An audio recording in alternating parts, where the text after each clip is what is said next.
দ্বাবিংশ পরিচ্ছেদ অভিধেয় তত্ত্ব। এই দ্বাবিংশ পরিচ্ছেদে শ্রীচৈতন্য মহাপ্রভু ভগবদ্ ভক্তির পন্থা বর্ণনা করেছেন।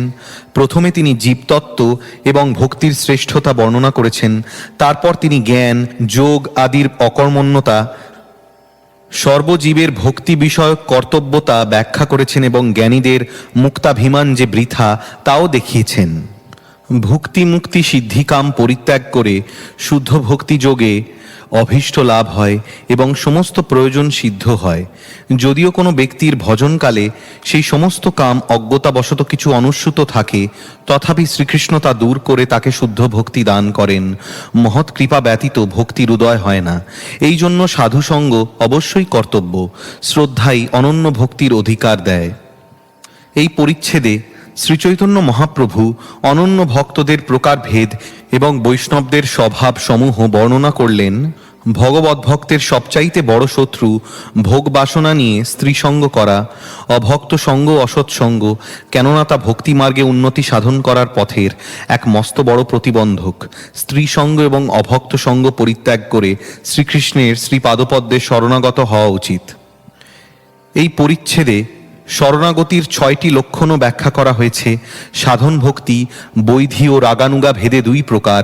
বৈধি ভক্তির 64টি অঙ্গই প্রধান, তার মধ্যে শেষ পঞ্চাঙ্গ অত্যন্ত বলবান। ভক্তির এক অঙ্গ বা বহু অঙ্গ সাধনেও ফল হয়। জ্ঞান, বৈরাগ্য, যোগ আদি কখনো ভক্তির অঙ্গ নয়। অহিংসা, যম, নিয়মাদির জন্য কোনো পৃথক চেষ্টা করতে হয় না, তারা ভক্তির সঙ্গে সঙ্গেই থাকে। রাগানুগা ভক্তি রাগাত্মিকা ভক্তিরই অনুগামিনী। ব্রজবাসীদের রাগাত্মিকা ভক্তি মুখ্য। রাগাত্মিকা ভক্তির লক্ষণ বলে মহাপ্রভু তারপর রাগানুরাগ ভক্তির সাধন লক্ষণ বললেন। শ্লোক 1 অনুবাদ। যাঁর দ্বারা কলিকালেও অতি গূঢ় ভক্তি প্রকাশিত হয়েছে, সেই করুণার্ণব শ্রীকৃষ্ণ চৈতন্য মহাপ্রভুকে আমি বন্দনা করি। শ্লোক 2 জয় জয় শ্রীকৃষ্ণ চৈতন্য নিত্যানন্দ, জয়াদ্বৈত চন্দ্র জয়, গৌর ভক্ত বৃন্দ। শ্লোকার্থ। শ্রীকৃষ্ণ চৈতন্য মহাপ্রভুর জয়, শ্রী মন্নিতানন্দ প্রভুর জয়, শ্রী অদ্বৈত চন্দ্রের জয় এবং শ্রীচৈতন্য মহাপ্রভুর সমস্ত ভক্তবৃন্দের জয়। শ্লোক 3 এই তো কহিলু সম্বন্ধ তত্ত্বের বিচার, বেদশাস্ত্রে উপদেশে কৃষ্ণ একসার। শ্লোকার্থ। শ্রীচৈতন্য মহাপ্রভু বললেন, আমি এতক্ষণ সম্বন্ধ তত্ত্বের বিচার করলাম। বৈদিক শাস্ত্রের উপদেশ অনুসারে শ্রীকৃষ্ণই সমস্ত কার্যকলাপের একমাত্র কেন্দ্রবিন্দু। শ্লোক 4 এবে কহি শুনো অভিধেহ লক্ষণ, যাহা হইতে পাই কৃষ্ণ কৃষ্ণ প্রেম ধন। শ্লোকার্থ। এখন আমি অভিধেয় লক্ষণ বর্ণনা করছি, যা থেকে শ্রীকৃষ্ণের আশ্রয় এবং কৃষ্ণ প্রেমরূপ মহাসম্পদ লাভ হয়। শ্লোক 5 কৃষ্ণ ভক্তি অভিধেয় সর্বশাস্ত্রে কয়, অতএব মুনিগণ করিয়াছে নিশ্চয়। শ্লোকার্থ। সমস্ত শাস্ত্রে বর্ণনা করা হয়েছে যে মানুষের সমস্ত কার্যকলাপের একমাত্র উদ্দেশ্য হচ্ছে শ্রীকৃষ্ণের সেবা করা। সমস্ত মুনি ঋষিরাও এই তত্ত্ব নিশ্চিতভাবে প্রতিপন্ন করেছেন। শ্লোক 6 অনুবাদ। মাতৃস্বরূপ শ্রুতিকে জিজ্ঞাসা করলে তিনি আপনার আরাধনার বিধি উপদেশ করেন। ভগিনী স্বরূপ স্মৃতিও সেই উপদেশই দান করেন। ভ্রাতাস্বরূপ পুরাণাদিও শ্রুতিমাতার অনুগত হয়ে সেই কথাই বলছেন। অতএব হে মুরহর, আপনি যে একমাত্র শরণ আমি সত্যরূপে জানতে পারলাম। তাৎপর্য। এইটি বেদে মহর্ষিদের বাক্য। শ্লোক 7 অদ্বয় জ্ঞান তত্ত্ব কৃষ্ণ স্বয়ং ভগবান, স্বরূপ শক্তি রূপে তাঁর হয় অবস্থান। শ্লোকার্থ। কৃষ্ণ অদ্বয় জ্ঞান তত্ত্ব স্বয়ং ভগবান। যদিও তিনি এক, তথাপি তাঁর লীলাবিলাসের জন্য তাঁর স্বরূপ শক্তিতে তিনি বহুরূপে প্রকাশিত হন। তাৎপর্য। ভগবানের অনন্ত শক্তি এবং তিনি তার সমস্ত শক্তি থেকে অভিন্ন। শক্তি এবং শক্তিমান অভেদ মতে তারা অভিন্ন। শ্রীকৃষ্ণকে সমস্ত শক্তির উৎসরূপে বর্ণনা করা হয়েছে এবং তিনি তার বহিরঙ্গা শক্তি জড়া প্রকৃতি থেকেও অভিন্ন। শ্রীকৃষ্ণের অন্তরঙ্গা শক্তি বা চিৎশক্তি রয়েছে, যা সর্বদাই শ্রীকৃষ্ণের সেবায় নিযুক্ত। তাঁর স্বরূপ শক্তি মায়া শক্তি থেকে ভিন্ন। তাঁর স্বরূপ শক্তি এবং স্বরূপ শক্তিমান শ্রীকৃষ্ণ অভিন্নভাবে অবস্থিত। শ্লোক 8 সাংশ বিভিন্নাংশ রূপে হয়া বিস্তার, অনন্ত বৈকুণ্ঠ ব্রহ্মাণ্ডে করেন বিহার। শ্লোকার্থ। শ্রীকৃষ্ণ বহুরূপে নিজেকে বিস্তার করেন। তাদের কেউ তার সাংশ বিস্তার এবং কেউ তার বিভিন্নাংশ বিস্তার, এইভাবে তিনি অনন্ত বৈকুণ্ঠে এবং ব্রহ্মাণ্ডে লীলাবিলাস করেন।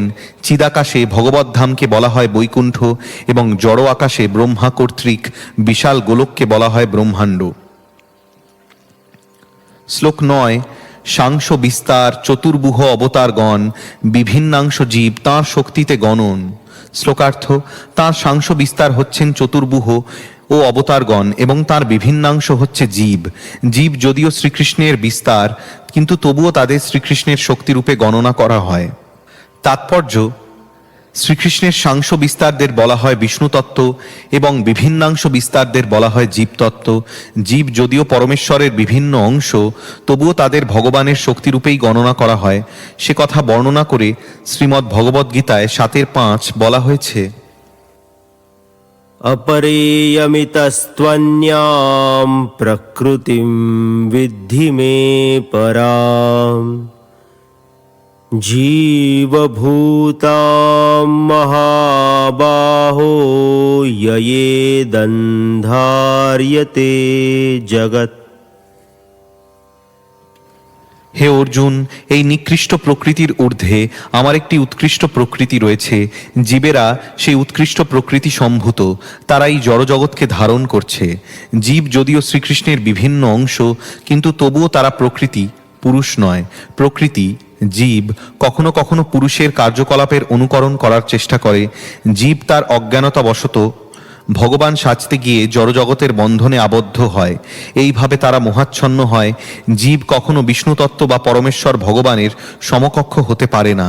তাই কোনো জীবের ভগবান হওয়ার দাবি করা নিতান্তই হাস্যকর। মহাত্মারা কখনো এই ধরনের দাবি বরদাস্ত করেন না। মূর্খ জনসাধারণদের প্রতারণা করার জন্য প্রবঞ্চকেরা এই ধরনের দাবি করে। কৃষ্ণ ভাবনামৃত আন্দোলনে সেই সমস্ত কপট অবতারদের বিরুদ্ধে যুদ্ধ ঘোষণা করে। এই সমস্ত প্রবঞ্চক পাষণ্ডীরা ভগবান সেজে সারা পৃথিবীর ভগবৎ চেতনা ধ্বংস করছে। যে সমস্ত পাষণ্ডী আজ সারা পৃথিবীকে বিভ্রান্ত করছে, তাদের মুখোশ খুলে দিতে আন্তর্জাতিক কৃষ্ণ ভাবনামৃত সংঘের প্রতিটি সদস্যের অত্যন্ত সচেতন থাকা উচিত।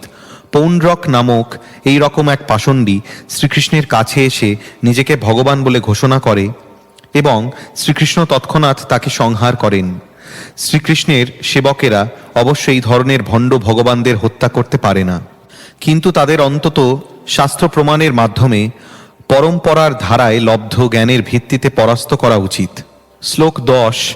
সেই বিভিন্নাংশ জীব দ্বৈত প্রকার, এক নিত্যমুক্ত, এক নিত্য সংসার।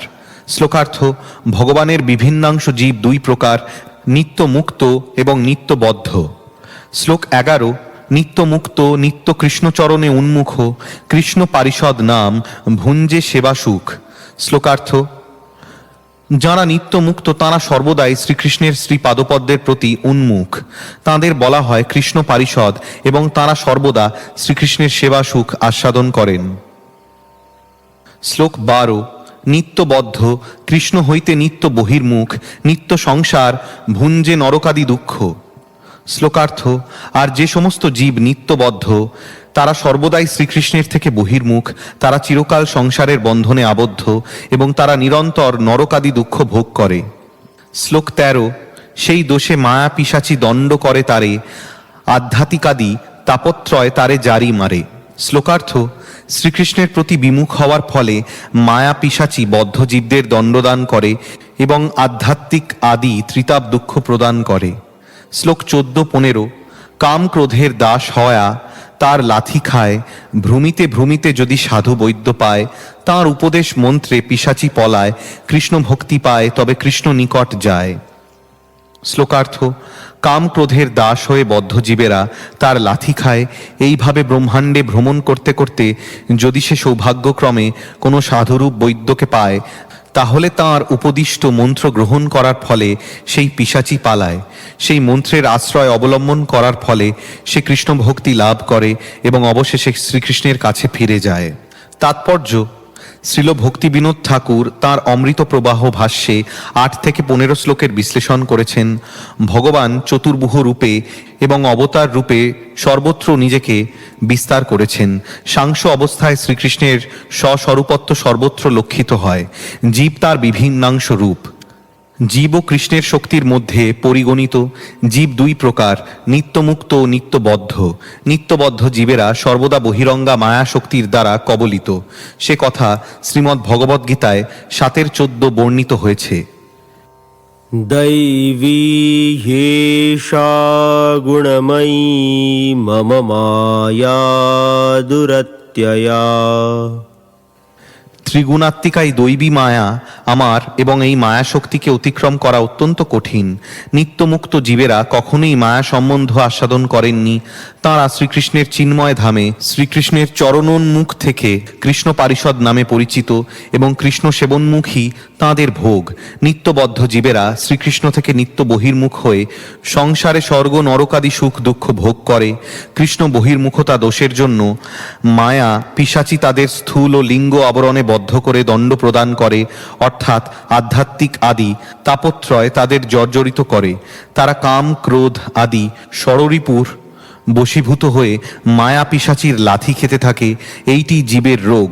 সংসারে উপর্যধ্য ভ্রমণ করতে করতে যদি কোনো সাধু বৈদ্য লাভ করে, তবে তার উপদেশ মন্ত্রে মায়া পিশাচী পালায় এবং জীব ও কৃষ্ণ ভক্তি লাভ করে কৃষ্ণের কাছে ফিরে যায়। শ্লোক 16।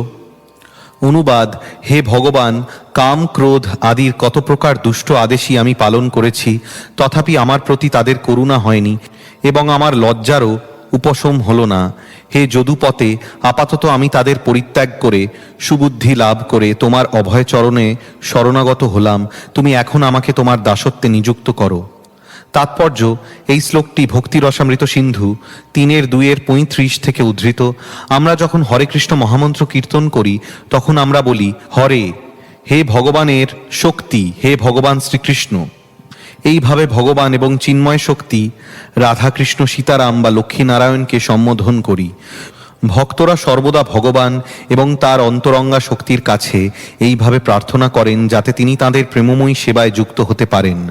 বদ্ধ জীব যখন চিন্ময় স্বরূপ লাভ করে সর্বতোভাবে ভগবানের শ্রীপাদপদ্মে শরণাগত হন, তখন তিনি ভগবানের সেবায় নিরন্তর যুক্ত হতে চেষ্টা করেন।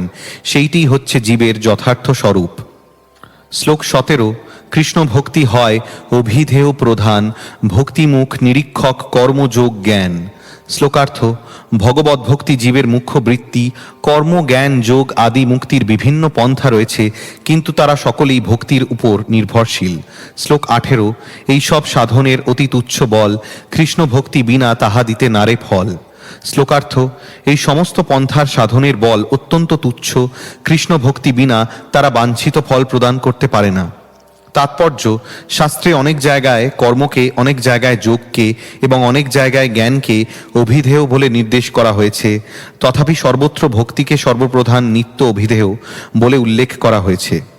মানুষ যদিও কর্ম জ্ঞান ও যোগ ইত্যাদির পন্থার প্রতি আসক্ত, কিন্তু কৃষ্ণ ভক্তি ব্যতীত এই সমস্ত পন্থা বাঞ্ছিত ফল প্রদান করতে পারে না। অর্থাৎ কৃষ্ণ ভক্তির ফলেই কেবল পরম পুরুষার্থ লাভ হয়। শ্রীমদ্ভাগবতে 1:2-6 বলা হয়েছে, स वै पुंसां परो धर्मो यतो भक्तिरधोक्षजे अहैतुक्यप्रतिहता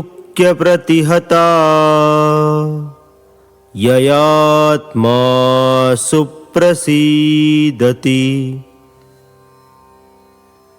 কর্ম জ্ঞান এবং যোগ ভগবত ভক্তি দান করতে পারে না। ভগবত ভক্তির পন্থা অবলম্বন করাই জীবনের পরম কর্তব্য এবং ভগবত ভক্তির প্রতি আসক্তির মাত্রা অনুসারে জীব জড়জগতের বন্ধন থেকে মুক্ত হয়। ধ্রুব মহারাজ ভগবানকে সাক্ষাৎ দর্শন করার জন্য অষ্টাঙ্গ যোগ অনুশীলন করেছিলেন, কিন্তু ভগবত ভক্তির প্রতি আসক্ত হওয়ার পর তিনি কর্ম জ্ঞান এবং যোগের নিরর্থকতা উপলব্ধি করতে পারেন। শ্লোক 19।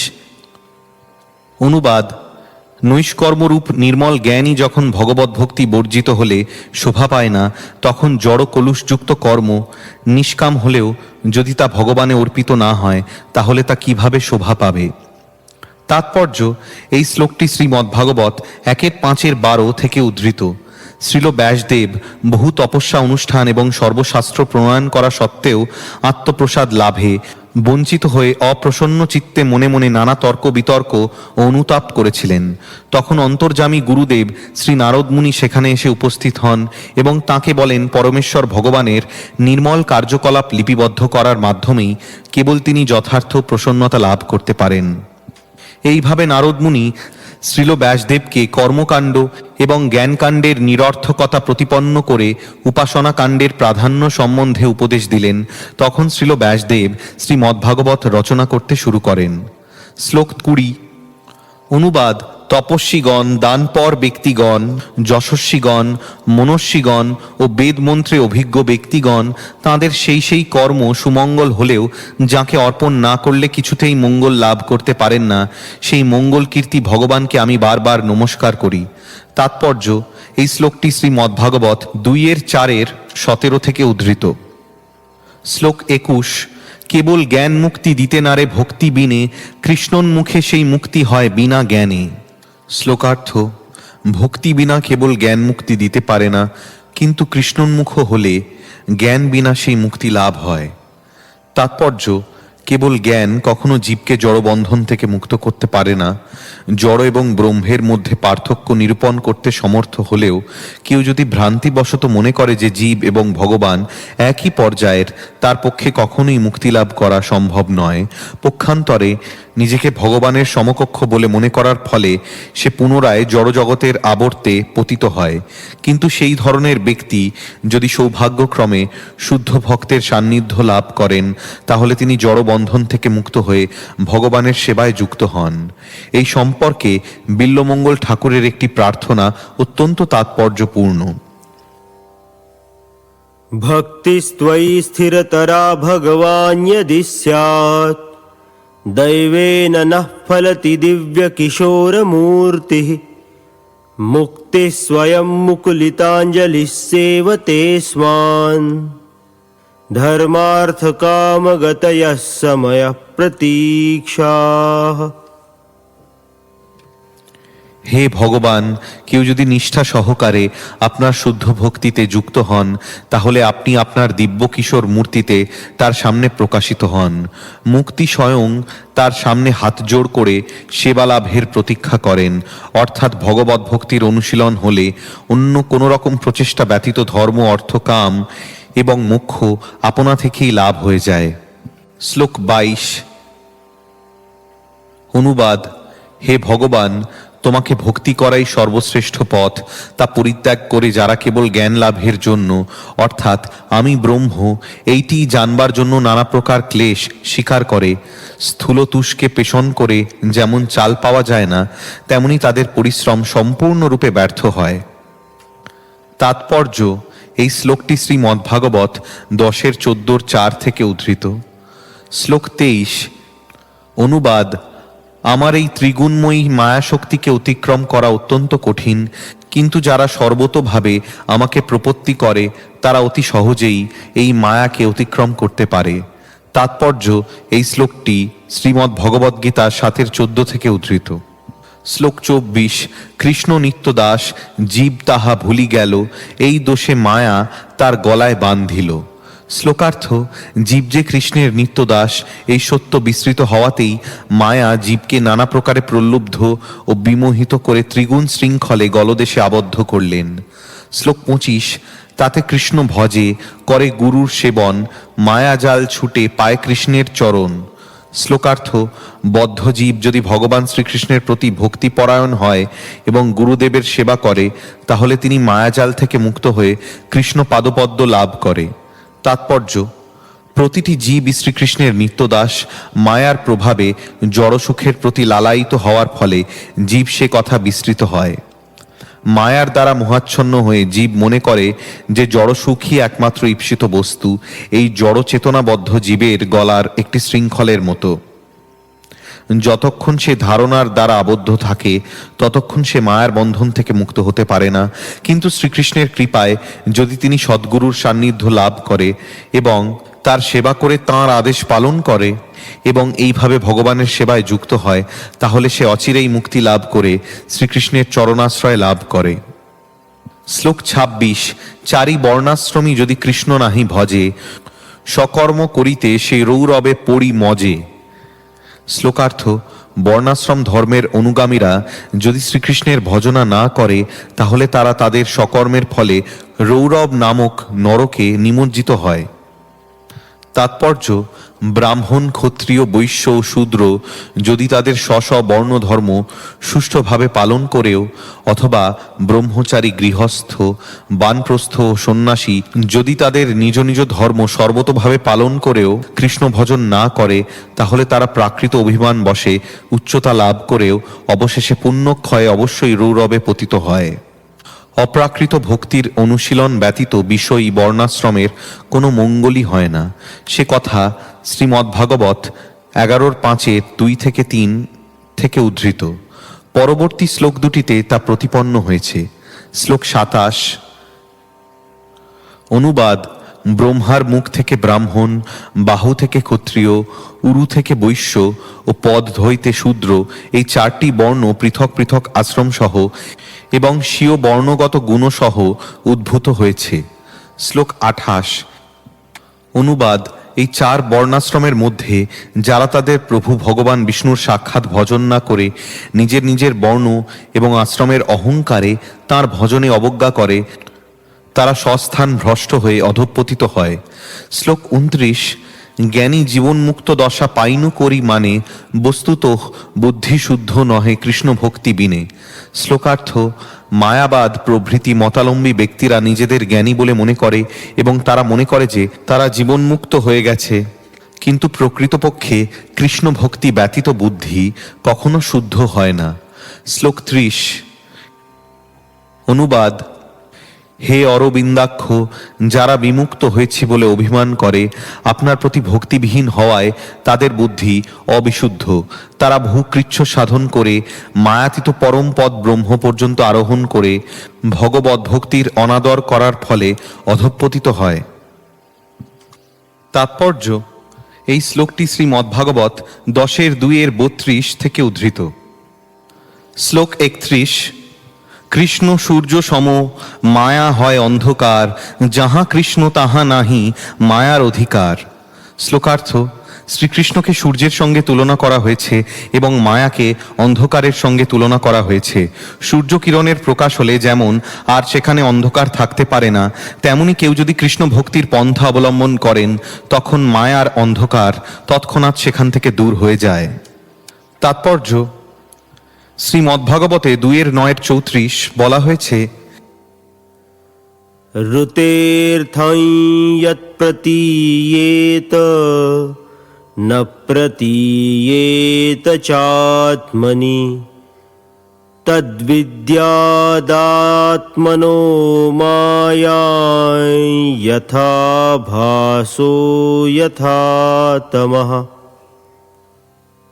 আলোক থাকলে যেমন অন্ধকার থাকে না, তেমনি জীব কৃষ্ণোন্মুখ হলে মাইক বাসনার হাত থেকে মুক্ত হয়। কাম ও লোভ রজ এবং তমগুণের সঙ্গে সম্পর্কিত। কেউ যখন কৃষ্ণোন্মুখ হন, তৎক্ষণাৎ রজ ও তমগুণ দূর হয়ে যায় এবং কেবল সত্যগুণের প্রভাব থাকে। সত্যগুণে অধিষ্ঠিত হলে পারমার্থিক উন্নতি সাধন করা যায় এবং স্পষ্টভাবে বস্তুতত্ত্ব জ্ঞান হয়। সকলের পক্ষে এই স্তরে স্থিত হওয়া সম্ভব নয়। কেউ যখন কৃষ্ণ ভক্তির পন্থা অবলম্বন করেন, তখন তিনি নিরন্তর কৃষ্ণ কথা শ্রবণ করেন, কৃষ্ণের কথা চিন্তা করেন, কৃষ্ণের আরাধনা করেন এবং ভক্তরূপে শ্রীকৃষ্ণের সেবা করেন। এইভাবে কৃষ্ণোন্মুখ হলে মায়া অন্ধকার কখনো তাকে স্পর্শ করতে পারে না। শ্লোক 32। অনুবাদ: অন্ধকার যেমন সূর্যকিরণের মুখে থাকতে লজ্জাবোধ করে, তেমনি কৃষ্ণের দর্শন পথে থাকতে মায়া বিল্লজ্জমানা হয়। সেই মায়া কর্তৃক বিমোহিত হয়ে দুর্বুদ্ধি মানুষেরা আমি, আমার এই প্রকার বহুবিধ বাগজাল প্রকাশ করে। তাৎপর্য: সারা জগৎ মোহাচ্ছন্ন হয়ে রয়েছে, কেননা মানুষেরা মনে করছে এটি আমার জমি, আমেরিকা আমার, এই ভারতবর্ষ আমার। জীবনের প্রকৃত মূল্য না জেনে মানুষ মনে করে যে এই জড় দেহ এবং যে স্থানে এই দেহটি তৈরি হয়েছে তাই সব। জাতীয়তাবাদ, সমাজতন্ত্রবাদ, সাম্যবাদ ইত্যাদির ভিত্তি হচ্ছে এটি। এই ধরনের চিন্তাধারা যা মানুষকে কেবল বিভ্রান্ত করে তা মূঢ়তা ছাড়া আর কিছু নয়। এটি মায়ার প্রভাব, কিন্তু জীব যখন কৃষ্ণোন্মুখ হয় তৎক্ষণাৎ সেই সমস্ত ভ্রান্ত ধারণা থেকে মুক্ত হয়। এই শ্লোকটি শ্রীমদ্ভাগবত 2:5-13 থেকে উদ্ধৃত। শ্রীমদ্ভাগবতে 2:7-47 আরেকটি উপযুক্ত শ্লোক রয়েছে। शश्वत् प्रशान्तमभयं प्रतिबोधमात्रम् शुद्धं समं सदसतः परमात्मतत्त्वम् शब्दो न यत्र पुरुकारकवान् क्रियार्थो माया परैत्यभिमुखे च विलज्जमाना तद्वै पदं भगवतः परमस्य पुंसो ब्रह्मेति यत् विदुरजस्र सुखं विशोकम्। বৃহৎ নির্বিকল্প ব্রহ্ম বলে মুনিরা যে বস্তুকে জানেন তাই পরম পুরুষ ভগবানের প্রথম প্রতীতি স্বরূপ ওই ব্রহ্ম অজস্র সুখ বিশিষ্ট বিশোক, নিত্য প্রশান্ত, ভেদশূন্য, অভয়, জ্ঞানৈক রস, শুদ্ধ বিষয়করণ, সঙ্গশূন্য, পরমাত্ম তত্ত্ব, উৎপত্তি আদি চতুর্বিধ ক্রিয়াফল প্রকাশক। কর্মকাণ্ডীয় শব্দ ব্যাপার তাঁর বোধক হতে পারে না এবং মায়া তার সম্মুখীন হতে লজ্জা পেয়ে পলায়ন করে। দেবর্ষি নারদ পিতামহ ব্রহ্মাকে তপস্যায় প্রবৃত্ত দেখে তিনি ছাড়াও যে একজন স্বতন্ত্র সর্বেশ্বরেশ্বর নিয়ন্তা আছেন তাঁর সম্বন্ধে জিজ্ঞাসা করায় ব্রহ্মা সেই পরমাত্মা শ্রীহরির লীলা ও মায়ার দ্বারা সৃষ্টি আদির বর্ণনা করেছিলেন। শ্লোক 33। কৃষ্ণ তোমার হং যদি বলে একবার, মায়া বন্ধ হইতে কৃষ্ণ তারে করে পার। শ্লোকার্থ: কেউ যদি একবার অন্তত ঐকান্তিকভাবে বলেন, হে কৃষ্ণ, যদিও বহুকাল আমি এই জড়জগতে তোমাকে ভুলেছিলাম, কিন্তু আজ আমি তোমার শরণাগত হচ্ছি, আমি তোমার হলাম, এখন তুমি আমাকে তোমার সেবায় নিযুক্ত করো, তাহলে কৃষ্ণ তখন তাকে মায়ার বন্ধন থেকে মুক্ত করেন। শ্লোক 34। অনুবাদ: আমার প্রতিজ্ঞা এই যে যদি কেউ প্রকৃত প্রস্তাবে আমার শরণাগত হয়ে একবারও তোমার আমি এই কথা বলে আমার অভয় প্রার্থনা করে, তাহলে আমি তাকে তা সর্বদা দান করি। তাৎপর্য: এই শ্লোকটি রামায়ণ থেকে উদ্ধৃত। শ্লোক 35। ভুক্তি মুক্তি সিদ্ধিকামী সুবুদ্ধি যদি হয়, গাঢ় ভক্তি যোগে তবে কৃষ্ণেরে ভজয়। শ্লোকার্থ: অসৎসঙ্গের প্রভাবে জীব জড়ভোগ, মুক্তি বা ব্রহ্ম সাযুজ্য অথবা যোগ সিদ্ধি কামনা করে। যদি কোনো সৎসঙ্গে তার সুবুদ্ধির উদয় হয় তবে ভুক্তি মুক্তি সিদ্ধি পিপাসা পরিত্যাগ করে সে গাঢ় শুদ্ধ ভক্তি সহকারে কৃষ্ণকে ভজন করে। শ্লোক 36। অনুবাদ: সর্বপ্রকার কামনাযুক্ত হন অথবা সম্পূর্ণ নিষ্কাম হন অথবা মুক্তিকামী হন, উদার বুদ্ধি হওয়া মাত্র মানুষ তীব্র শুদ্ধ ভক্তি যোগে পরম পুরুষ শ্রীকৃষ্ণের আরাধনা করবেন। তাৎপর্য: এই শ্লোকটি শ্রীমদ্ভাগবত 2:3-10 থেকে উদ্ধৃত। শ্লোক 37। অন্য কামী যদি করে কৃষ্ণের ভজন, না মাগিতেহ কৃষ্ণ তারে দেন সচরণ। শ্লোকার্থ: মুক্তি ভুক্তি ও সিদ্ধিকামীরা শুদ্ধ ভক্তিকামী নন। তারা কোনো ভাগ্যক্রমে শুদ্ধ কৃষ্ণ ভজনে প্রবৃত্ত হলে সাধন ভক্তির যে ফল প্রেম তা যদিও তাদের উদ্দেশ্য না থাকে তথাপি কৃষ্ণ কৃপা করে তা তাদের দেন। শ্লোক 38। কৃষ্ণ কহে, আমা ভজে মাগে বিষয় সুখ, অমৃত ছাড়ি বিষ মাগে, এই বড় মূর্খ। শ্লোকার্থ: কৃষ্ণ বলেন, আমার ভজনা করা সত্ত্বেও কেউ যদি বিষয় সুখ বাসনা করে সে বড়ই মূর্খ, প্রকৃতপক্ষে সে অমৃত ছেড়ে বিষ পান করতে চায়। শ্লোক 39। আমি বিজ্ঞ এই মূর্খে বিষয় কেনে দিব, স্বচরণামৃত দিয়া বিষয় ভুলাইব। শ্লোকার্থ: কিন্তু আমি বিজ্ঞ, তাই আমি সেই মূর্খ লোকটিকে কেন বিষয়রূপ বিষ দেব? আমি তাকে আমার চরণামৃত দিয়ে তার বিষয় বিষ পিপাসা ভুলিয়ে দেব। তাৎপর্য: যারা জড় সুখ ভোগ বাসনা করে তাদের বলা হয় ভক্তিকামী, যারা ব্রহ্মে লীন হয়ে যেতে চায় তাদের বলা হয় মুক্তিকামী, এবং যারা যোগ সিদ্ধি লাভ করতে চায় তাদের বলা হয় সিদ্ধিকামী। এরা শুদ্ধ ভক্ত নয়। শুদ্ধ ভক্তের এই ধরনের কোনো বাসনা থাকে না। কিন্তু কর্মী, জ্ঞানী অথবা যোগী যদি কোনো ভাগ্যক্রমে শুদ্ধ ভক্তের সান্নিধ্য লাভ করার ফলে ভগবৎ সেবায় প্রবৃত্ত হন, তাহলে কৃষ্ণ তাকে সাধন ভক্তির ফল যে প্রেম, তা যদিও তখন তার উদ্দেশ্য না থাকে, তথাপি কৃপা করে তাকে তা দেন।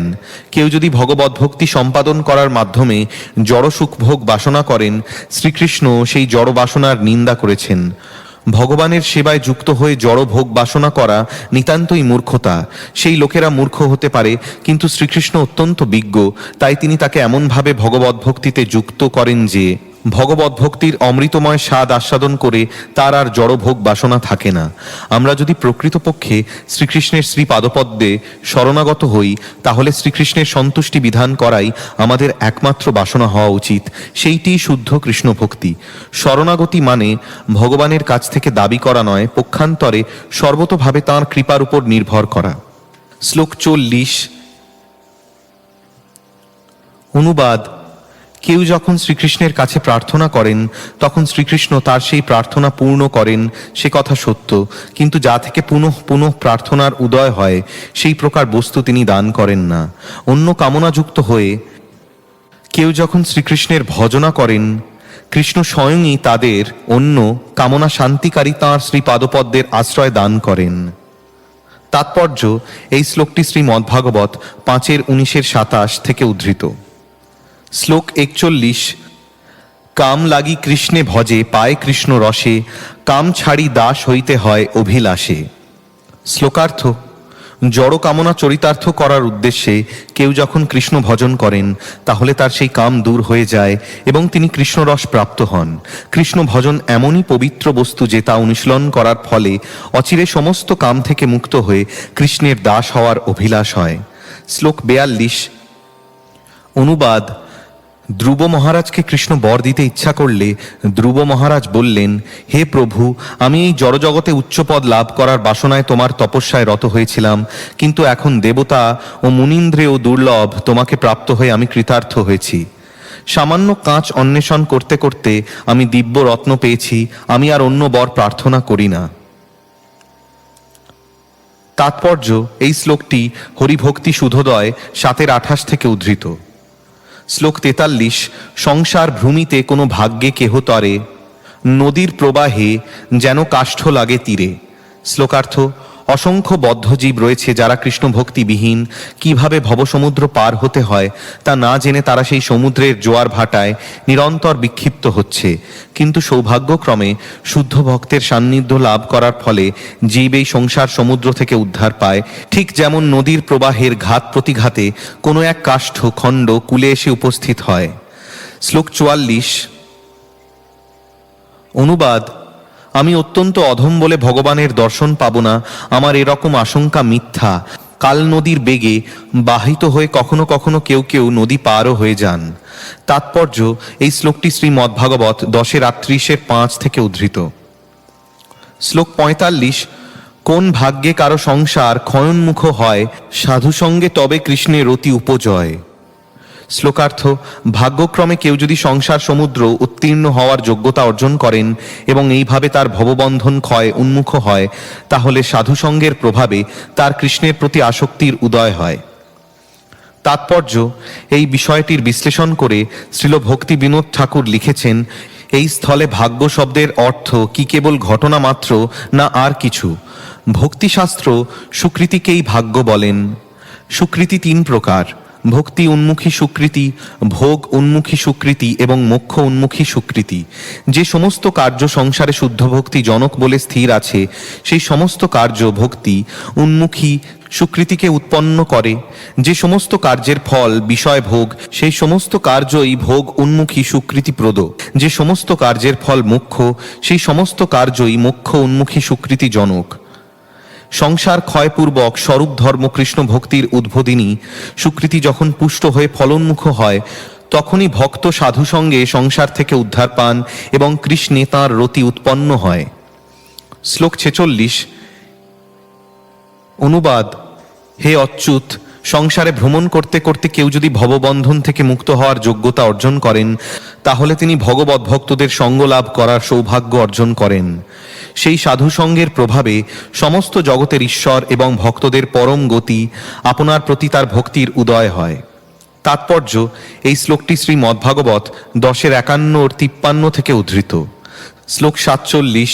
কৃষ্ণ যদি কৃপা করে কোনো ভাগ্যবানে, গুরু অন্তর্যামী রূপে শিখায় আপনে। শ্লোকার্থ, চৈতন্য গুরু রূপে শ্রীকৃষ্ণ সকলেরই হৃদয়ে বিরাজমান। তিনি যখন কোনো ভাগ্যবান ব্যক্তিকে কৃপা করেন, যেন তিনি স্বয়ং তাকে বাহিরে গুরু রূপে এবং অন্তরে অন্তর্যামী রূপে ভগবত ভক্তির শিক্ষাদান করেন।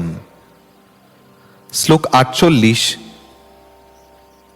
অনুবাদ: হে ভগবান, পরমার্থ বিজ্ঞানের কবি ও গুণীজনেরা ব্রহ্মার মতো দীর্ঘ আয়ু প্রাপ্ত হয়েও আপনার কাছে তাঁরা যে কত ঋণী তা পূর্ণরূপে ব্যক্ত করতে পারেন না, কেননা আপনি বাইরে আচার্য রূপে এবং অন্তরে পরমাত্মা রূপে নিজেকে প্রকাশ করে বদ্ধ জীবদের অশুভ বিদূরিত করে তাদের আপনার কাছে যাওয়ার পথ প্রদর্শন করেন।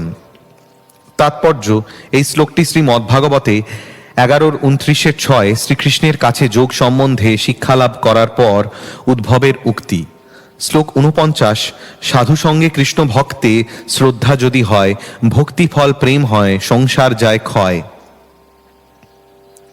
শ্লোকার্থ, সাধু সঙ্গের প্রভাবে যদি কৃষ্ণ ভক্তির প্রতি শ্রদ্ধার উদয় হয়, তাহলে তার ভক্তির ফলস্বরূপ কৃষ্ণপ্রেম লাভ হয় এবং তার সংসার বন্ধন ক্ষয় হয়ে যায়।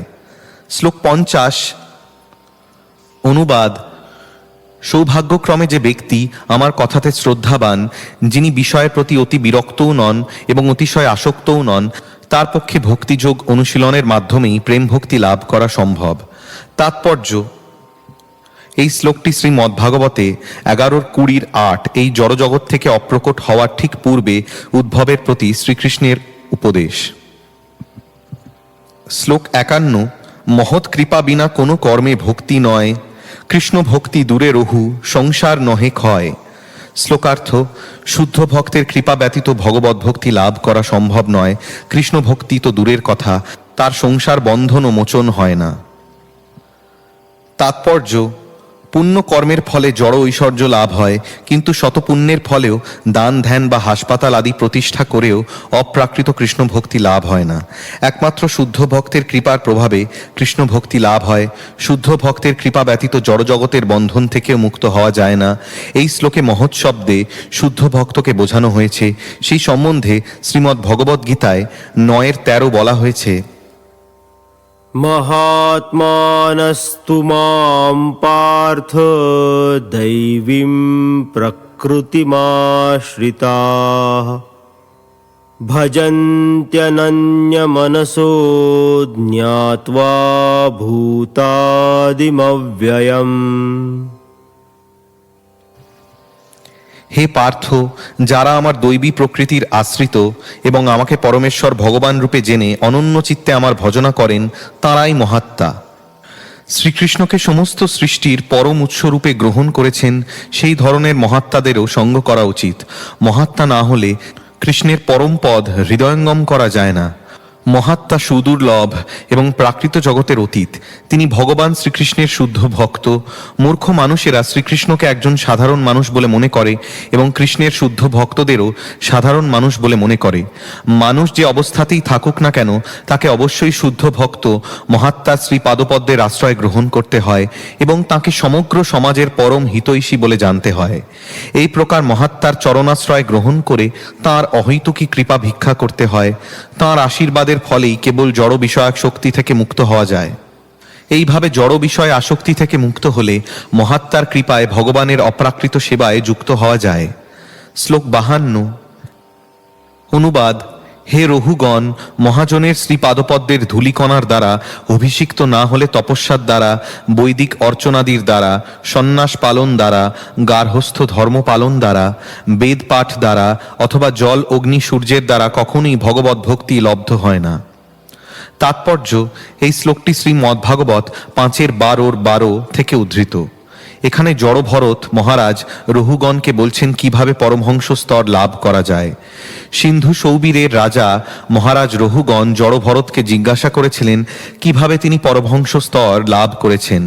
মহারাজ রহুগণ জড় ভরতকে দিয়ে তার পালকি বহান, কিন্তু যখন তিনি সেই পরমহংস জড় ভরতের কাছ থেকে পরমতত্ত্ব জ্ঞান শ্রবণ করেন, তখন তিনি অত্যন্ত বিস্মিত হয়ে তাঁকে জিজ্ঞাসা করেন কিভাবে এই মহৎ পদ লাভ করেছেন। তখন জড়ভরত মহারাজকে বলেন কিভাবে তিনি জড় বিষয়ক শক্তি থেকে মুক্ত হয়েছিলেন। শ্লোক 53। অনুবাদ: মানুষের মতি যতক্ষণ নিষ্কিঞ্চন ভগবত ভক্তদের শ্রীপাদপদ্মের ধূলির দ্বারা অভিষিক্ত না হয় ততক্ষণ পর্যন্ত তা অনর্থ নাশক কৃষ্ণ পাদপদ্ম স্পর্শ করতে পারে না। তাৎপর্য: এই শ্লোকটি শ্রীমদ্ভাগবত 7:5-32 থেকে উদ্ধৃত। দেবর্ষি নারদ মহারাজ যুধিষ্ঠিরকে প্রহ্লাদ মহারাজের কাহিনী শুনিয়েছিলেন। মহাভাগবত প্রহ্লাদ দৈত্যরাজ হিরণ্যকশিপুর প্রশ্নের উত্তরে বিষ্ণুর নববিধা ভক্তিকে একমাত্র সর্বশ্রেষ্ঠ পাণ্ডিত্য ও শিক্ষারূপে বর্ণনা করেছিলেন। যিনি ভগবত ভক্তির পন্থা অবলম্বন করেন তিনি নিঃসন্দেহে সর্বশ্রেষ্ঠ পণ্ডিত। হিরণ্যকশিপু তার পুত্রের মুখে ভগবত ভক্তির মহিমার এই বর্ণনা শুনে অত্যন্ত কুপিত হয়ে গুরুপুত্র ষণ্ডামর্ককে তীব্রভাবে ভর্ৎসনা করেন। প্রহ্লাদের শিক্ষক ষণ্ডামর্ক তখন বলেন যে তিনি প্রহ্লাদকে ভগবত ভক্তি সম্বন্ধে কোনো শিক্ষাই দেননি। পক্ষান্তরে প্রহ্লাদ স্বাভাবিকভাবেই ভক্তিপরায়ণ। তখন অত্যন্ত ক্রুদ্ধ হয়ে হিরণ্যকশিপু প্রহ্লাদকে তার বিষ্ণু ভক্তির কারণ জিজ্ঞাসা করে। তার উত্তরে প্রহ্লাদ মহারাজ তাকে জানান যে ভগবানের শুদ্ধ ভক্তের কৃপাই ভগবত ভক্তি লাভের একমাত্র উপায়। শ্লোক 54। সাধুসঙ্গ সাধুসঙ্গ সর্বশাস্ত্রে কয়, লবমাত্র সাধুসঙ্গে সর্বসিদ্ধি হয়। শ্লোকার্থ: সমস্ত শাস্ত্রে বর্ণনা করা হয়েছে যে এক নিমেষের জন্য শুদ্ধ ভক্তের সঙ্গলাভ হলে সর্বসিদ্ধি হয়। তাৎপর্য: 1 সেকেন্ডের 11 ভাগের 1 ভাগে 1 লভ হয়। শ্লোক 55। অনুবাদ: ভগবৎ সঙ্গীর সঙ্গ দ্বারা জীবের যে অসীম মঙ্গল সাধিত হয় তার সঙ্গে স্বর্গসুখ ভোগের বা মুক্তিলাভের কিছুমাত্র তুলনা করা যায় না। রাজ্য আদি প্রাপ্তির কথা তো দূরে থাকুক। তাৎপর্য: এই শ্লোকটি শ্রীমদ্ভাগবত 1:18-13 থেকে উদ্ধৃত। নৈমিষারণ্যে শৌনক আদি ঋষিরা যজ্ঞ অনুষ্ঠান প্রভৃতি তুচ্ছ কর্মকাণ্ডে তাদের ব্যর্থ পরিশ্রমের কথা উল্লেখ করে মহাভাগবত হরিকথা কীর্তনকারী সূত গোস্বামীর সঙ্গ মাহাত্ম্য এইভাবে বর্ণনা করেছেন। শ্লোক 56। কৃষ্ণ কৃপালু অর্জুনের লক্ষ্য করিয়া জগতেরে রাখিয়াছেন উপদেশ দিয়া। শ্লোকার্থ: শ্রীকৃষ্ণ এতই কৃপালু যে তিনি অর্জুনকে লক্ষ্য করে উপদেশ দিয়ে সারা জগৎকে রক্ষা করেছেন। শ্লোক 57-58। অনুবাদ: যেহেতু তুমি আমার অত্যন্ত প্রিয় সখা তাই আমি তোমার মঙ্গলের জন্য সর্বগুহ্যতম এই সর্বশ্রেষ্ঠ উপদেশ দিচ্ছি। সর্বদা আমার কথা চিন্তা করো, আমার ভক্ত হও, আমার পূজা করো এবং আমার শরণাগত হও, তাহলে তুমি নিশ্চিতভাবে আমার কাছে ফিরে আসবে। তুমি আমার অত্যন্ত প্রিয়, তাই আমার এই প্রতিজ্ঞা বাক্য তোমাকে বললাম। তাৎপর্য: এই শ্লোকটি শ্রীমদ্ভাগবদ্গীতা 18:64-65 থেকে উদ্ধৃত। শ্লোক 59। পূর্ব আজ্ঞা বেদ ধর্ম কর্ম যোগ জ্ঞান সব সাধি শেষে এই আজ্ঞা বলবান। শ্লোকার্থ: পূর্বে বেদ ধর্ম কর্ম যোগ জ্ঞান সম্বন্ধে উপদেশ দিয়ে সবশেষে যে উপদেশ দিয়েছেন তা সবচাইতে বলবান। শ্লোক 60। এই আজ্ঞা বলে ভক্তের শ্রদ্ধা যদি হয় সর্বকর্ম ত্যাগ করি সে কৃষ্ণ ভজয়। শ্লোকার্থ: এই আজ্ঞা বলে যদি ভক্তের শ্রদ্ধার উদয় হয় তাহলে তিনি অন্য সমস্ত কর্ম ত্যাগ করে শ্রীকৃষ্ণের ভজনা করেন। শ্লোক 61। অনুবাদ: যে পর্যন্ত কর্মমার্গে নির্বেদ উদিত না হয় অথবা আমার কথা শ্রবণাদিতে শ্রদ্ধা না জন্মায় সেই পর্যন্ত নিত্য নৈমিত্তিক কর্ম আদি কৃত হোক। তাৎপর্য: এই শ্লোকটি শ্রীমদ্ভাগবত 11:20-9 থেকে উদ্ধৃত। শ্লোক 62। শ্রদ্ধা শব্দে বিশ্বাস কহে সুদৃঢ় নিশ্চয় কৃষ্ণে ভক্তি কইলে সর্বকর্ম কৃত হয়। শ্লোকার্থ: কৃষ্ণ ভক্তি সম্পাদিত হলে অন্য সমস্ত কর্ম আপনা থেকে করা হয়ে যায়। এই সুদৃঢ় বিশ্বাসকে বলা হয় শ্রদ্ধা। তাৎপর্য: সুদৃঢ় নিশ্চয়াত্মক বিশ্বাসকে শ্রদ্ধা বলা হয়। কৃষ্ণের সেবা করলে জড়জগতের সমস্ত কর্তব্য সম্পাদিত হয়ে যায়। তখন আর পৃথকভাবে পিতৃপুরুষদের, অন্যান্য জীবেদের এবং দেবতাদের ঋণ শোধ করা ইত্যাদি কর্তব্য অনুষ্ঠানের আবশ্যক হয় না। তা আপনা থেকেই সম্পাদিত হয়ে যায়। কর্মের উদ্দেশ্য হচ্ছে জীবের ইন্দ্রিয় তৃপ্তি সাধন করা, কিন্তু কৃষ্ণ ভক্তির উন্মেষ হলে পৃথকভাবে আর পুণ্য কর্ম করতে হয় না। কর্মের সর্বশ্রেষ্ঠ ফল হল বৈরাগ্য। এই বৈরাগ্য ভক্তের মধ্যে আনুষঙ্গিকভাবে সর্বদাই অবস্থিত। শ্লোক 63। অনুবাদ: গাছের মূলে জল সেচন করলে যেমন সেই গাছের কাণ্ড, ডাল, উপশাখা প্রভৃতি সকলেই তৃপ্তি লাভ করে এবং প্রাণের তৃপ্তিতেই যেমন সমস্ত ইন্দ্রিয়ের তৃপ্তি হয়, তেমনি শ্রীকৃষ্ণের পূজা করলে সমস্ত দেবতাদের পূজা হয়ে যায়। তাৎপর্য: এই শ্লোকটি শ্রীমদ্ভাগবত 4:31-14 থেকে উদ্ধৃত। শ্লোক 64। শ্রদ্ধাবান জন হয় ভক্তি অধিকারী, উত্তম মধ্যম কনিষ্ঠ শ্রদ্ধা অনুসারী। শ্লোকার্থ: শ্রদ্ধাবান ব্যক্তি ভগবত ভক্তি লাভের যোগ্য। শ্রদ্ধার মাত্রা অনুসারে উত্তম মধ্যম এবং কনিষ্ঠ এই 3 প্রকার ভক্ত রয়েছেন। তাৎপর্য: শ্রদ্ধাবান অর্থাৎ বাস্তব বস্তু নিত্য সত্য পরমার্থ কৃষ্ণে সুদৃঢ় নিশ্চয়াত্মক বিশ্বাস বিশিষ্ট ব্যক্তি কেবল ভক্তির অধিকারী। ভক্তির মাত্রা অনুসারে উত্তম, মধ্যম এবং কনিষ্ঠ এই 3 প্রকার ভক্ত রয়েছেন। শ্লোক 65। শাস্ত্রযুক্তে সুনিপুণ, দৃঢ় শ্রদ্ধা যাঁর, উত্তম অধিকারী সেই তারয় সংসার। শ্লোকার্থ: যিনি শাস্ত্র ও যুক্তিতে অত্যন্ত পারদর্শী এবং শ্রীকৃষ্ণের প্রতি শ্রদ্ধা যার অত্যন্ত দৃঢ়, তিনি উত্তম অধিকারী, তিনি সারা জগৎ উদ্ধার করতে পারেন। শ্লোক 66। অনুবাদ: যিনি ভক্তিশাস্ত্রে দক্ষ এবং বিরুদ্ধ সিদ্ধান্ত নিরসনে দৃঢ় যুক্তিপটু, এই প্রকার গভীর শ্রদ্ধাবান ব্যক্তি ভক্তের মধ্যে উত্তম অধিকারী। তাৎপর্য: এই শ্লোকটি শ্রীল রূপ গোস্বামী রচিত ভক্তি রসামৃত সিন্ধু 1-2-17 থেকে উদ্ধৃত। শ্লোক 67। শাস্ত্র যুক্তি নাহি জানে দৃঢ়, শ্রদ্ধাবান মধ্যম অধিকারী সেই মহাভাগ্যবান। শ্লোকার্থ: যিনি শাস্ত্রের ভিত্তিতে যুক্তি প্রদর্শনে দক্ষ নন অথচ দৃঢ় শ্রদ্ধাবান, তিনি মধ্যম অধিকারী, তিনি মহাভাগ্যবান। শ্লোক 68। অনুবাদ: যিনি শাস্ত্রের ভিত্তিতে যুক্তি প্রদর্শন করতে পারদর্শী নন কিন্তু দৃঢ় শ্রদ্ধাবান, তিনি মধ্যম অধিকারী ভক্ত। তাৎপর্য: এই শ্লোকটি ভক্তি রসামৃত সিন্ধু 1-2-18 থেকে উদ্ধৃত।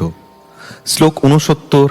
যাহার কোমল শ্রদ্ধা সে কনিষ্ঠ জন, ক্রমে ক্রমে তিহু ভক্ত হইবে উত্তম।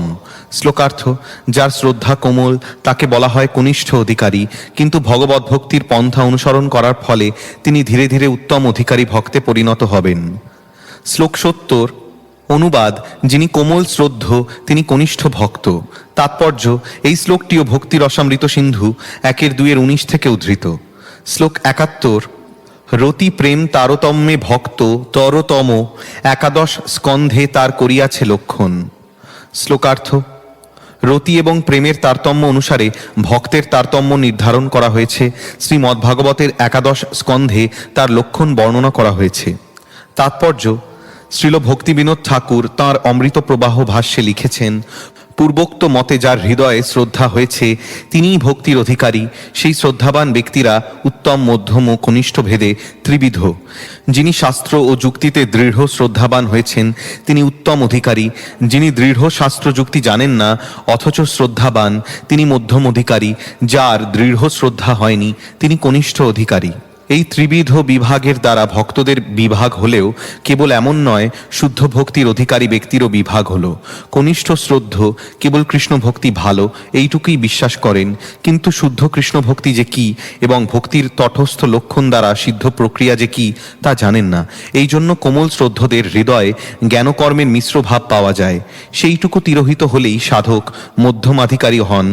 আবার সে মধ্যমাধিকারগত শ্রদ্ধা শাস্ত্র যুক্তির দ্বারা যখন দৃঢ়ীকৃত হয় তখন তিনি উত্তমাধিকারী হবেন।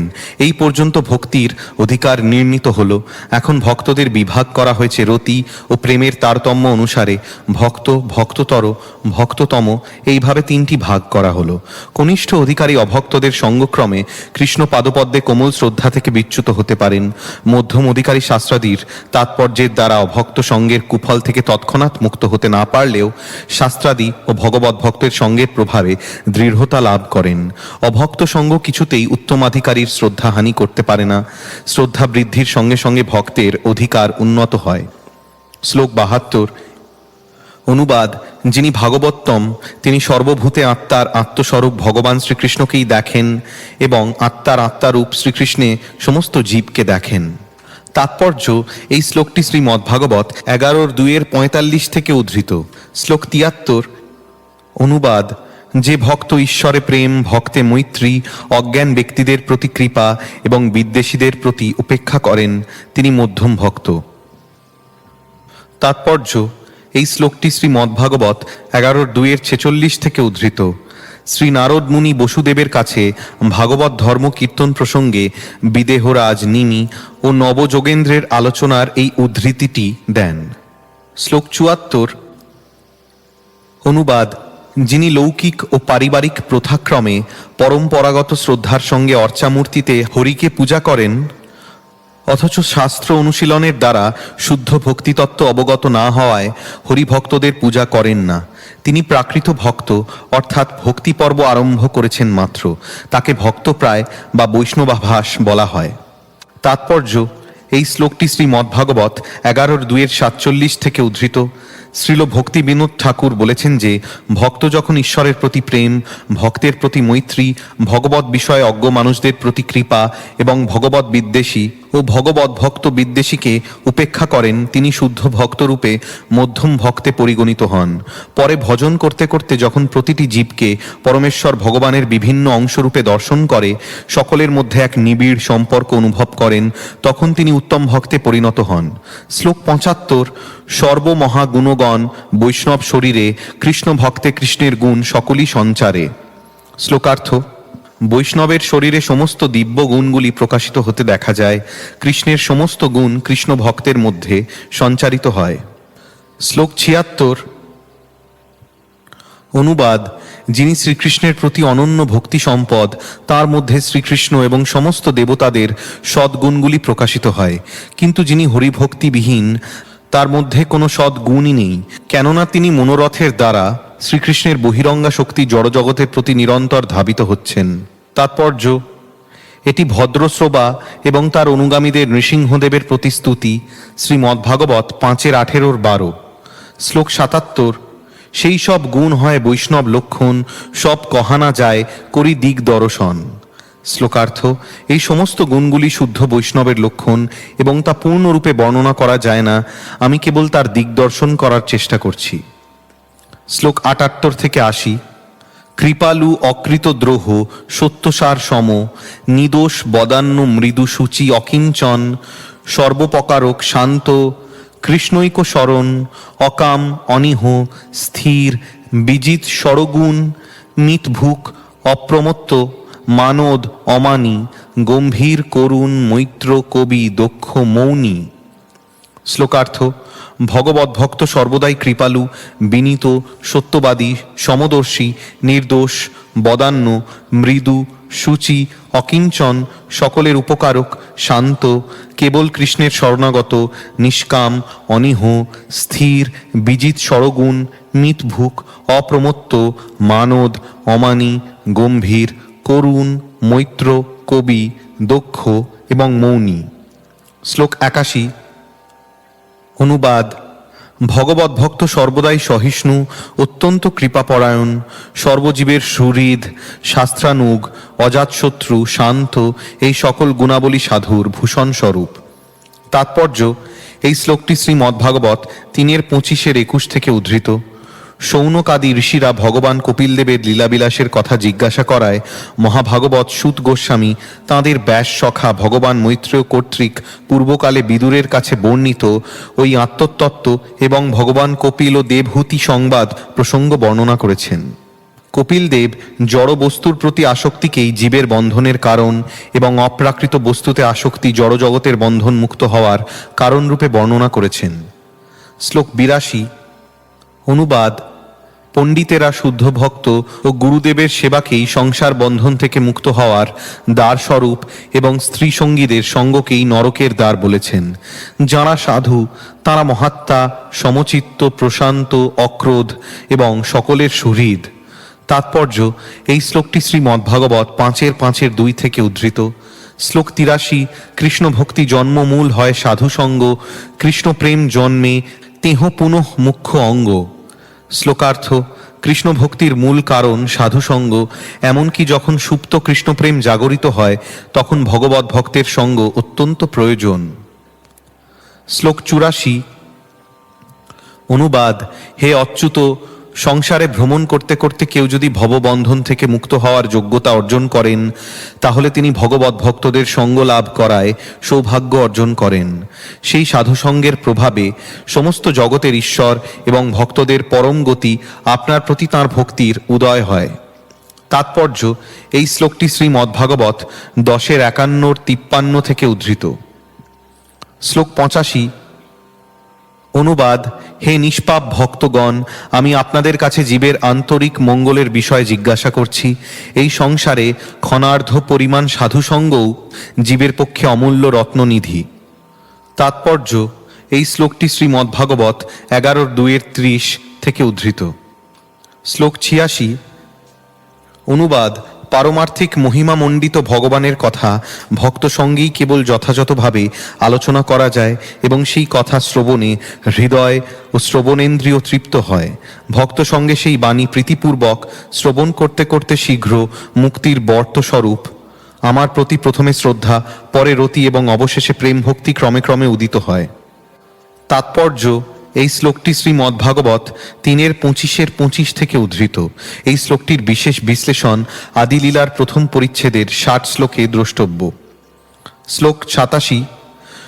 অসৎসঙ্গ ত্যাগ এই বৈষ্ণব আচার, স্ত্রী সঙ্গী এক অসাধু কৃষ্ণাভক্ত আর।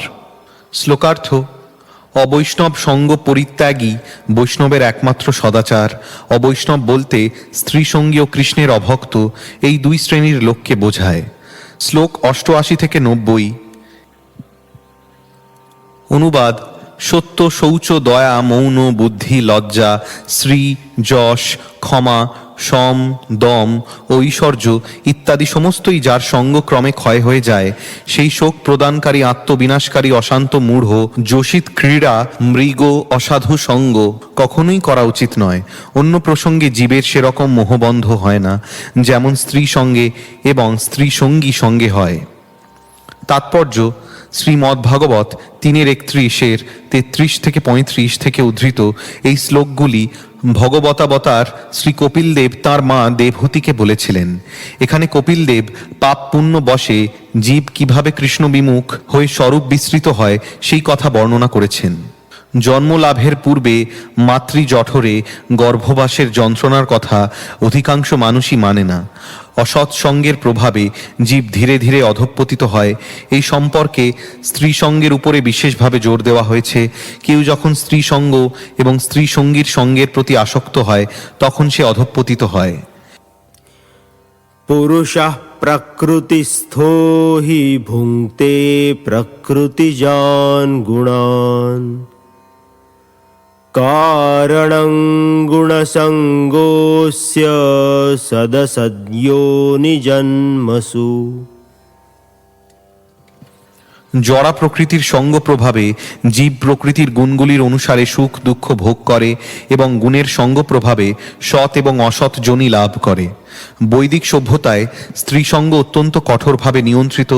পারমার্থিক জীবনে 4টি আশ্রম রয়েছে: ব্রহ্মচর্য, গার্হস্থ, বানপ্রস্থ এবং সন্ন্যাস। ব্রহ্মচারী, বানপ্রস্থ এবং সন্ন্যাসীর পক্ষে স্ত্রী সঙ্গ সম্পূর্ণরূপে নিষিদ্ধ। গৃহস্থরাই কেবল অত্যন্ত কঠিন নিয়মের অধীনে স্ত্রী সঙ্গ করতে পারে, অর্থাৎ কেবল সন্তান উৎপাদনের জন্যই তাদের স্ত্রী সঙ্গ, অন্য আর কোনো উদ্দেশ্যে স্ত্রী সঙ্গ নিষিদ্ধ। শ্লোক 91।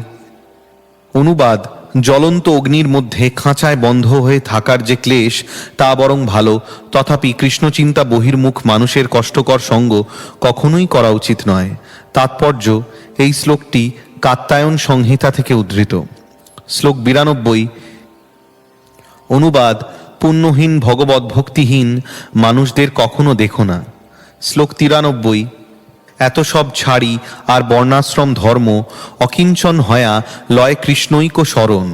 শ্লোকার্থ: এই সব ছেড়ে এমনকি বর্ণাশ্রম ধর্ম পর্যন্ত পরিত্যাগ করে, অর্থাৎ সব রকম জড় আসক্তি পরিত্যাগ করে কেবলমাত্র শ্রীকৃষ্ণের শরণ গ্রহণ করা উচিত। শ্লোক 94। অনুবাদ: সমস্ত ধর্ম পরিত্যাগ করে একমাত্র আমার শরণাপন্ন হও, তাহলে আমি তোমাকে সর্বপাপ থেকে মুক্ত করব। তুমি সেজন্য শোক করো না। তাৎপর্য: এই শ্লোকটি শ্রীমদ্ ভগবদ্গীতা 18:66 থেকে শ্রীকৃষ্ণের উক্তির উদ্ধৃতি। এর বিশেষ বিশ্লেষণ মধ্যলীলার 8ম পরিচ্ছেদের 63 নম্বর শ্লোক দ্রষ্টব্য। শ্লোক 95, ভক্ত বৎসল কৃতজ্ঞ সমর্থ বদান্য হেন কৃষ্ণ ছাড়ি পণ্ডিত নাহি ভজে অন্য। শ্লোকার্থ: শ্রীকৃষ্ণ ভক্তবৎসল, কৃতজ্ঞ, সমর্থ এবং বদান্য এমন কৃষ্ণকে ছেড়ে পণ্ডিতেরা অন্য কারোর ভজনা করেন না। তাৎপর্য: বুদ্ধিমান মানুষেরা স্ত্রী সঙ্গী ও কৃষ্ণ ভক্তিবিহীন ব্যক্তিদের সঙ্গ ত্যাগ করেন, সব রকম জড় আসক্তি ত্যাগ করে সর্বতোভাবে শ্রীকৃষ্ণের শ্রী পাদপদ্মের আশ্রয় গ্রহণ করা উচিত। শ্রীকৃষ্ণ তাঁর ভক্তদের প্রতি অত্যন্ত কৃপাপরায়ণ, তাই তার নাম ভক্তবৎসল। তিনি অত্যন্ত কৃতজ্ঞ এবং তাঁর প্রতি ভক্তের সেবার কথা তিনি কখনো ভুলে যান না। তিনি অত্যন্ত উদার এবং সর্বশক্তিমান, তাই শ্রীকৃষ্ণের শ্রী পাদপদ্মের আশ্রয় ছেড়ে দেবদেবীদের শরণ গ্রহণ করার কি প্রয়োজন? কেউ যদি দেবদেবীদের পূজা করেন এবং শ্রীকৃষ্ণকে পরিত্যাগ করেন, তাহলে বুঝতে হবে যে তিনি সবচাইতে বড় মূর্খ। শ্লোক 96, অনুবাদ: হে প্রভু, আপনি আপনার ভক্তদের প্রতি অত্যন্ত স্নেহপরায়ণ। আপনি সত্যবাক, সুহৃদ এবং কৃতজ্ঞ। কোন পণ্ডিত ব্যক্তি আপনাকে ছেড়ে অন্য কারোর শরণাগত হবে? আপনি আপনার ভক্তদের সমস্ত বাসনা পূর্ণ করেন, এমনকি কখনো কখনো আপনি নিজেকেও পর্যন্ত তাদের দিয়ে দেন, তবু আপনার হ্রাস বৃদ্ধি হয় না। তাৎপর্য: এই শ্লোকটি শ্রীমদ্ভাগবত 10:48-26 থেকে উদ্ধৃত। শ্লোক 97, বিজ্ঞজনের হয় যদি কৃষ্ণগুণ জ্ঞান, অন্য তজ্জি ভজে তাতে উদ্ভব প্রমাণ। শ্লোকার্থ: বিজ্ঞ ব্যক্তি যদি কৃষ্ণের গুণ সম্বন্ধে অবগত হন, তাহলে তিনি স্বাভাবিকভাবেই অন্যদের ত্যাগ করে কেবল শ্রীকৃষ্ণেরই ভজনা করেন। উদ্ভব তার প্রমাণ। শ্লোক 98, অনুবাদ: আহা কি আশ্চর্য! বকাসুরের ভগ্নী পুতনা কৃষ্ণকে বধ করার জন্য তার স্তনে কালকুট মাখিয়ে তা কৃষ্ণকে পান করিয়েছিল, কিন্তু তবুও কৃষ্ণ তাকে তাঁর মাতা রূপে গ্রহণ করেছিলেন এবং তাকে মাতার উপযুক্ত গতি দান করেছিলেন। শ্রীকৃষ্ণ ছাড়া আমি আর কোন দয়ালুর শরণাপন্ন হতে পারি? তাৎপর্য: এই শ্লোকটি শ্রীমদ্ভাগবত 3:2-23 থেকে উদ্ধৃত। শ্লোক 99, শরণাগতের অকিঞ্চনের একই লক্ষণ, তার মধ্যে প্রবেশ হয় আত্মসমর্পণ। শ্লোকার্থ: অকিঞ্চন ভক্ত ও শরণাগত ভক্ত এই দুয়ের একই লক্ষণ, তাদের মধ্যে শরণাগতের আত্মসমর্পণ রূপ একটি অধিক লক্ষণ রয়েছে। শ্লোক 100, অনুবাদ: শরণাগতির 6 প্রকার লক্ষণ। কৃষ্ণ ভক্তির অনুকূল যা গ্রহণ করা, কৃষ্ণ ভক্তির প্রতিকূল বিষয় বর্জন করা, কৃষ্ণ সবসময় রক্ষা করবেন এই বিশ্বাস, শ্রীকৃষ্ণকে প্রভুরূপে গ্রহণ করা, সর্বতোভাবে শরণাগত হওয়া এবং দৈন্য। তাৎপর্য: শরণাগতির 6টি লক্ষণ: 1. কৃষ্ণ ভক্তির যা অনুকূল কেবল তাই গ্রহণ করার সংকল্প। 2. কৃষ্ণ ভক্তির যা প্রতিকূল তা বর্জন, একেই বলা হয় বৈরাগ্য। 3. কৃষ্ণ ব্যতীত আমার কোনো রক্ষাকর্তা নেই, এই বিশ্বাস। প্রকৃতপক্ষে কৃষ্ণ ছাড়া কেউই রক্ষা করতে পারেন না এবং সেই সম্বন্ধে দৃঢ় নিশ্চয় হওয়ার নামই বিশ্বাস। নির্বিশেষ ব্রহ্ম সাযুজ্য লাভ করে আমি মৃত্যু থেকে রক্ষা পেতে পারি, এই প্রকার বিশ্বাস নয়। কৃষ্ণ কৃপা করে আমাকে রক্ষা করবেন, এইরূপ বিশ্বাস। ভক্ত সর্বদাই শ্রীকৃষ্ণের সেবায় যুক্ত থাকতে চান। এইভাবে শ্রীকৃষ্ণ সর্বদাই ভক্ত বৎসল এবং তিনি সর্বদাই তাঁর ভক্তদের রক্ষা করেন। 4. ভক্তের উচিত সর্বদা শ্রীকৃষ্ণকে গোপ্তা বা পালয়িতা বলে বরণ করা। তার কখনো মনে করা উচিত নয় যে দেবদেবীরা তাকে পালন করবেন। শ্রীকৃষ্ণকে একমাত্র পালনকর্তা জেনে কেবলমাত্র তাঁর উপর নির্ভর করা উচিত। ভক্তের পক্ষে সুদৃঢ় বিশ্বাস সহকারে এটি জানা কর্তব্য যে ত্রিলোকে কৃষ্ণ ভিন্ন আর কোনো পালনকর্তা নেই। 5. আত্মসমর্পণের অর্থ হচ্ছে সর্বদা মনে রাখা যে আমাদের ইচ্ছা স্বতন্ত্র নয়, তা শ্রীকৃষ্ণের ইচ্ছার পরতন্ত্র। 6. ভক্ত সর্বদাই দীন এবং বিনীত। শ্রীমদ্ ভগবদ্গীতায় 15:15 বলা হয়েছে, আমি সকলেরই হৃদয়ে বসে আছি এবং আমার থেকেই স্মৃতি, জ্ঞান ও বিস্মৃতি আসে। সমস্ত বেদে কেবল আমি একমাত্র জ্ঞাতব্য, আমি বেদান্তের প্রণেতা এবং বেদবেত্তা। সকলেরই হৃদয়ে বিরাজ করে শ্রীকৃষ্ণ জীবের অবস্থা অনুসারে ভিন্ন ভিন্নভাবে তাদের সঙ্গে আচরণ করেন। জীব মায়া শক্তির অধীনে থাকতে পারে অথবা শ্রীকৃষ্ণের অন্তরঙ্গা শক্তির আশ্রয়ে থাকতে পারে। কেউ যখন সম্পূর্ণভাবে ভগবানের শরণাগত হন তখন তিনি শ্রীকৃষ্ণের আশ্রয়ে থাকেন এবং শ্রীকৃষ্ণ তাকে বুদ্ধিযোগ দান করেন, যার ফলে তিনি পারমার্থিক মার্গে উন্নতি সাধন করতে পারেন। কিন্তু অভক্তরা মায়ার অধীনে থাকার ফলে শ্রীকৃষ্ণের সঙ্গে তাদের সম্পর্কের কথা ভুলে যায়। কখনো কখনো জিজ্ঞাসা করা হয় শ্রীকৃষ্ণ কিভাবে জীবকে ভুলিয়ে রাখেন। শ্রীকৃষ্ণ তাঁর ভক্তদের জড় কার্যকলাপ সম্বন্ধে ভুলিয়ে রাখেন এবং মায়ার দ্বারা তিনি অভক্তদের ভগবত ভক্তি সম্বন্ধে ভুলিয়ে রাখেন। একে বলা হয় অপহরণ। শ্লোক 101। অনুবাদ: শরণাগত ব্যক্তি ভগবানের লীলাস্থান শরীর দ্বারা আশ্রয় গ্রহণ করে। হে ভগবান, আমি তোমার এই কথা মুখে বলে এবং মনে জেনে আনন্দ লাভ করেন। তাৎপর্য: এই শ্লোক দুইটি হরিভক্তি বিলাসে 11 417 418 পাওয়া যায়। শ্লোক 102। শরণ লয়া করে কৃষ্ণে আত্মসমর্পণ, কৃষ্ণ তারে করে তৎকালে আত্মসম। শ্লোকার্থ: ভক্ত যখন সর্বতোভাবে কৃষ্ণের শরণাগত হন, শ্রীকৃষ্ণ তাকে তাঁর অন্তরঙ্গ পার্ষদ রূপে গ্রহণ করেন। শ্লোক 103।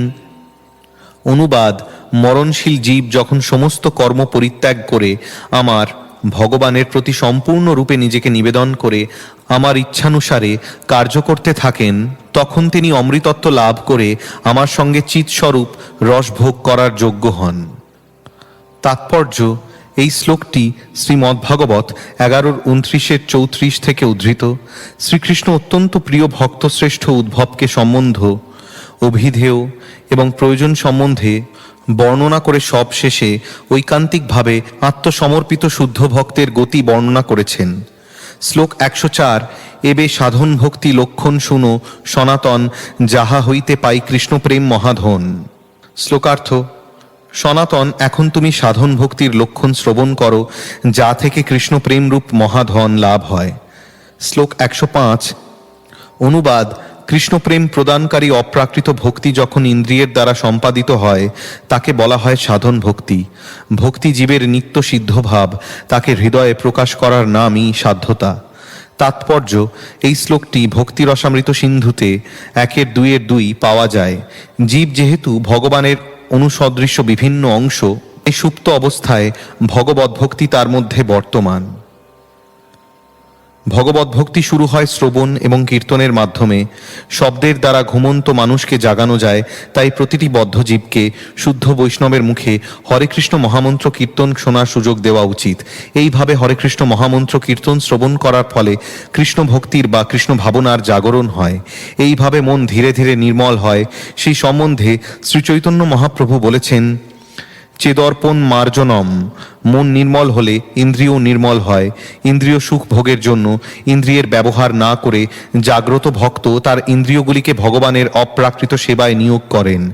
সুপ্ত কৃষ্ণপ্রেম জাগরিত করার এইটিই হচ্ছে পন্থা। শ্লোক 106। শ্রবণাদি ক্রিয়া তার স্বরূপ লক্ষণ, তটস্থ লক্ষণে উপজায় প্রেমধন। শ্লোকার্থ: শ্রবণ, কীর্তন, স্মরণ আদি চিন্ময় ক্রিয়া ভগবত ভক্তির স্বরূপ লক্ষণ। তটস্থ লক্ষণ হচ্ছে তা যা শুদ্ধ কৃষ্ণপ্রেম জাগরিত করে। শ্লোক 107। নিত্য সিদ্ধ কৃষ্ণপ্রেম সাধ্য কভু নয়, শ্রবণাদি শুদ্ধ চিত্তে করয়ে উদয়।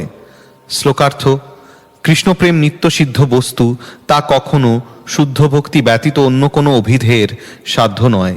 কেবলমাত্র শ্রবণাদি দ্বারা বিশোধিত চিত্তে তার উদয় সম্ভব।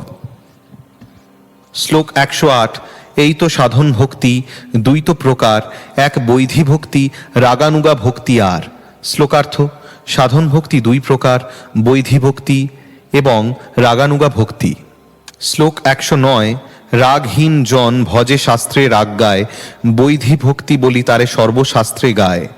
শ্লোকার্থ: যাদের হৃদয়ে রাগের উদয় হয়নি তারা সদ্গুরুর পরিচালনায় শাস্ত্রবিধি অনুসারে যে ভজনে প্রবৃত্ত হয় তাকে শাস্ত্রে বৈধি ভক্তি বলা হয়। তাৎপর্য: প্রথমে সদ্গুরুর কাছে থেকে শ্রবণ করতে হয়, তা ভগবত ভক্তির মার্গে উন্নতি সাধনের সহায়ক। এই পন্থা অনুসারে শ্রবণ, কীর্তন, স্মরণ, বন্দন এবং গুরুদেবের নির্দেশ অনুসরণ করা হয়। ভগবদ্ ভক্তির মার্গে এগুলি প্রাথমিক কর্তব্য। কোনো জড় উদ্দেশ্য সাধনের জন্য ভগবদ্ ভক্তি অনুশীলন করা উচিত নয়, এমনকি ব্রহ্মে লীন হয়ে যাওয়ার বাসনাও করা উচিত নয়। কেবলমাত্র প্রেমের বশবর্তী হয়ে ভগবানের সেবা করা উচিত। এই সেবাকে বলা হয় অহৈতুকী, অপ্রতিহতা।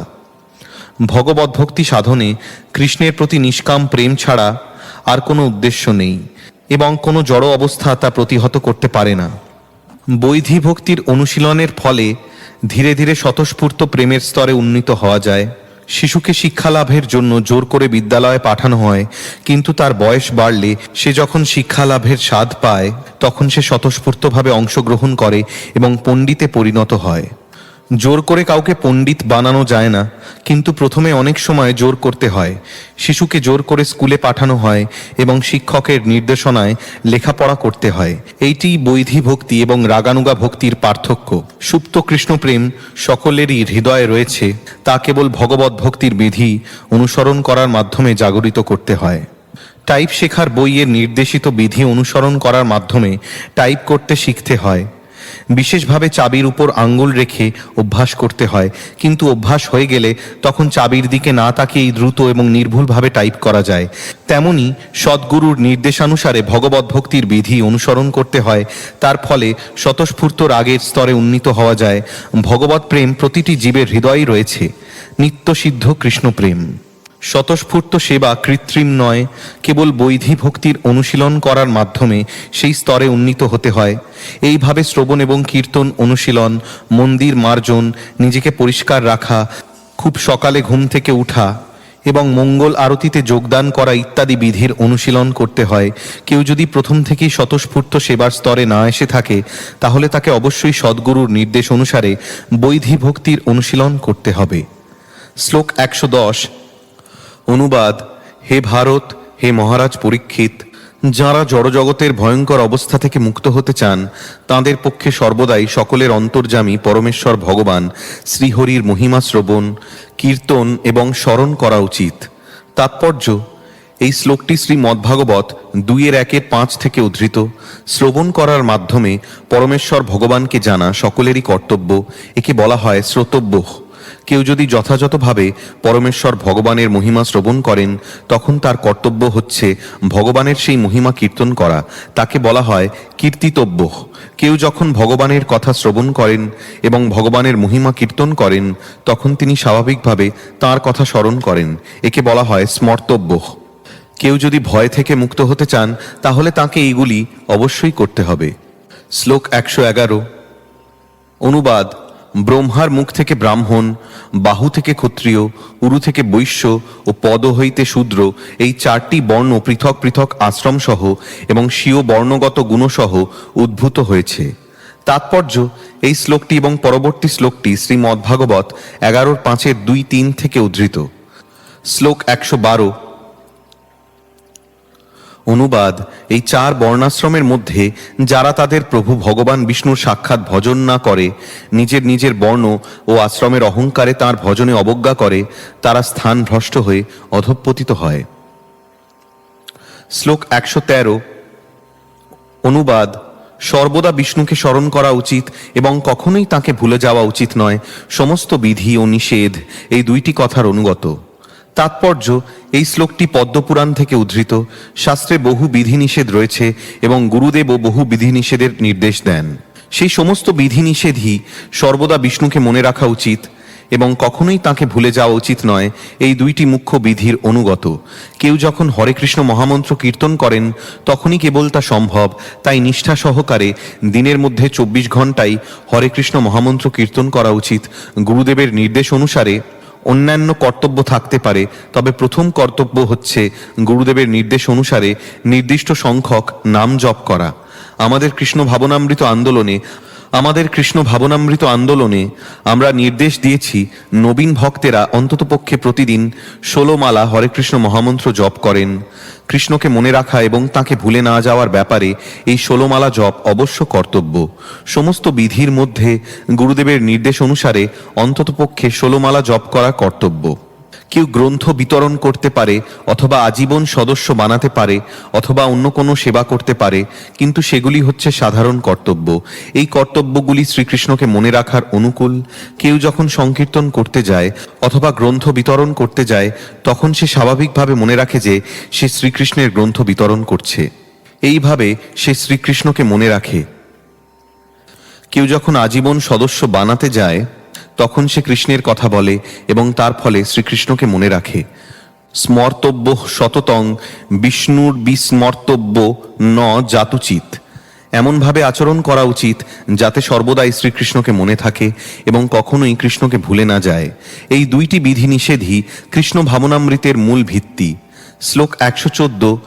বিবিধাঙ্গ সাধন ভক্তির বহুত বিস্তার, সংক্ষেপে কহিয়ে কিছু সাধনাঙ্গ সার। শ্লোকার্থ: সাধন ভক্তির বিভিন্ন অঙ্গের বহু বিস্তার, আমি সংক্ষেপে সাধনাঙ্গের সার সম্বন্ধে কিছু বলবো। শ্লোক 115। গুরুপাদাশ্রয় দীক্ষা গুরুর সেবন, স্বধর্মর শিক্ষা পৃচ্ছা সাধুর মার্গানুগমন। শ্লোকার্থ: বৈধি ভক্তিতে নিম্নলিখিত আচরণগুলি অবশ্য কর্তব্য: 1. সদ্গুরুর আশ্রয় গ্রহণ, 2. তাঁর কাছ থেকে দীক্ষা গ্রহণ, 3. তাঁর সেবা করা, 4.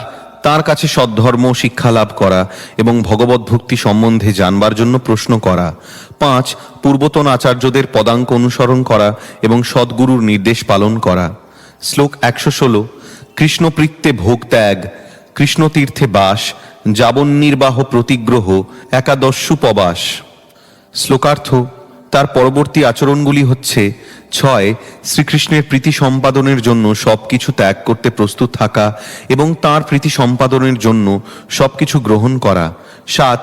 বৃন্দাবন, মথুরা অথবা কৃষ্ণ মন্দিরে যেখানে কৃষ্ণ বর্তমান সেই স্থানে বাস করা উচিত। 8. যা মাত্র পেলে জীবন নির্বাহ হয় সেই পরিমাণে প্রতিগ্রহ। 9. একাদশীর দিন উপবাস করা উচিত। শ্লোক 117। ধাত্রস্বথু গোবিপ্র বৈষ্ণব পূজন, সেবা নামাপরাধাদি দূরে বিসর্জন।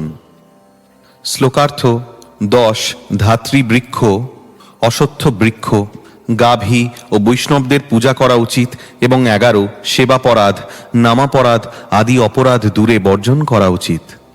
তাৎপর্য: ধাত্রী, অশ্বত্থ, গো, বিপ্র এবং বৈষ্ণবদের সম্মান করা পর্যন্ত এই 10টি অঙ্গই ভজনের প্রারম্ভ রূপ এবং একাদশ অঙ্গ হচ্ছে সেবাপরাধ ও নামাপরাধ বর্জন করা।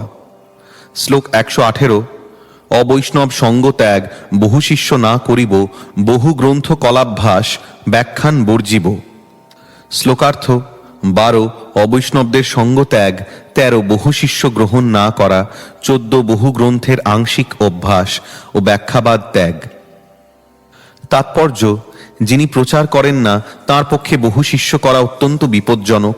শ্রীল জীব গোস্বামীর মতে শ্রীচৈতন্য মহাপ্রভুর ভাবধারা প্রচার করার জন্য প্রচারকদের শিষ্য গ্রহণ করতে হবে। সেটি একটি বিপজ্জনক কাজ, কেননা গুরু যখন শিষ্য গ্রহণ করেন তখন তিনি স্বাভাবিকভাবেই শিষ্যের পাপ গ্রহণ করেন। অত্যন্ত শক্তিশালী না হলে শিষ্যের পাপ হজম করা যায় না। তাই তিনি যদি শক্তিশালী না হন তাহলে তাঁকে সেই পাপের পরিণাম ভোগ করতে হবে, কেননা বহু শিষ্য গ্রহণ করতে নিষেধ করা হয়েছে। শাস্ত্রের উদ্ধৃতি দিয়ে নিজের পাণ্ডিত্য জাহির করার জন্য বহু গ্রন্থের কিছু অংশ পাঠ করা উচিত নয়। তাই আমাদের কৃষ্ণ ভাবনামৃত সংঘে আমরা বৈদিক শাস্ত্র অধ্যয়নে শ্রীমদ্ ভগবদ্গীতা, শ্রীমদ্ ভাগবত, শ্রীচৈতন্য চরিতামৃত এবং ভক্তিরসামৃত সিন্ধুতে সীমাবদ্ধ করেছি। সারা পৃথিবী জুড়ে ভগবানের বাণী প্রচার করার জন্য এই 4টি গ্রন্থের মাধ্যমে ভগবত তত্ত্ব দর্শন লাভ করাই যথেষ্ট। কেউ যদি কোনো বিশেষ গ্রন্থ পাঠ করেন তাহলে তাকে তা পুঙ্খানুপুঙ্খভাবে পাঠ করতে হবে। সেইটিই রীতি। সীমিত গ্রন্থ পুঙ্খানুপুঙ্খভাবে পাঠ করলে তত্ত্ব দর্শন হৃদয়ঙ্গম করা যায়। শ্লোক 119। হানি লাভে সম শোকাদির বশ না হইব, অন্য দেব অন্য শাস্ত্র নিন্দা না করিব। শ্লোকার্থ: 15. হানিতে এবং লাভে সমবুদ্ধি, 16. শোকাদির বশ না হওয়া, 17. ভগবত ভক্ত অন্য দেবতাদের নিন্দা করেন না, তেমনি তিনি অন্য শাস্ত্র পাঠ করেন না বা তার নিন্দা করেন না। শ্লোক 120। বিষ্ণু বৈষ্ণব নিন্দা, গ্রাম্য বার্তা না শুনিব, প্রাণী মাত্রে মনোবাক্যে উদ্বেগ না দিব। শ্লোকার্থ: 18 ভগবত ভক্তের বিষ্ণু বা বৈষ্ণবের নিন্দা শোনা উচিত নয়। 19 স্ত্রী পুরুষের প্রেম সমন্বিত এবং ইন্দ্রিয় সুখদায়ক বিষয় সমন্বিত পত্রপত্রিকা পাঠ করা বা শ্রবণ করা উচিত নয়। 20 ভগবত ভক্ত মনে বা বাক্যের দ্বারা কোনো প্রাণীর উদ্বেগ সৃষ্টি করেন না। তাৎপর্য: এই নির্দেশগুলির প্রথম 10টি ভক্তের কর্তব্য কর্ম এবং শেষ 10টি নিষেধ লক্ষণ। এইভাবে প্রথম 10টি প্রত্যক্ষভাবে আচরণীয় এবং পরবর্তী 10টি পরোক্ষভাবে আচরণীয়। শ্লোক 121 শ্রবণ কীর্তন স্মরণ পূজন বন্দন পরিচর্যা দাস্য সখ্য আত্মনিবেদন। শ্লোকার্থ: ভগবত ভক্তির মার্গে প্রতিষ্ঠিত হওয়ার পর কর্তব্য হচ্ছে: 1 শ্রবণ, 2 কীর্তন, 3 স্মরণ, 4 পূজন, 5 বন্দন, 6 পরিচর্যা, 7 দাস্য, 8 সখ্য এবং 9 আত্মনিবেদন। শ্লোক 122 অগ্রে নৃত্য গীত বিজ্ঞপ্তি দণ্ডবন্নতি অভ্যুত্থান অনুব্রজ্জা তীর্থগৃহে গতি। শ্লোকার্থ: অধিকন্তু 10 শ্রীবিগ্রহের সম্মুখে নৃত্য, 11 গীত, 12 শ্রীবিগ্রহকে মন খুলে সবকিছু বলা, 13 দণ্ডবৎ প্রণাম, 14 ভগবান বা ভক্ত আসছেন দেখে উঠে দাঁড়ানো, 15 ভক্ত বা ভগবান যাত্রা করলে তাঁদের পিছনে পিছনে যাওয়া, 16 তীর্থে এবং ভগবত মন্দিরে গমন করা। শ্লোক 123 পরিক্রমা স্তব পাঠ জপ সংকীর্তন ধূপ মাল্যগন্ধ মহাপ্রসাদ ভোজন। শ্লোকার্থ: 17 মন্দির পরিক্রমা, 18 স্তব পাঠ, 19 জপ, 20 সংকীর্তন, 21 ভগবানের প্রসাদী ধূপ ও মালার গন্ধ গ্রহণ, 22 মহাপ্রসাদ সেবন। শ্লোক 124 আরাত্রিক মহোৎসব শ্রীমূর্তি দর্শন নিজপ্রিয় দান ধ্যান তদীয় সেবন।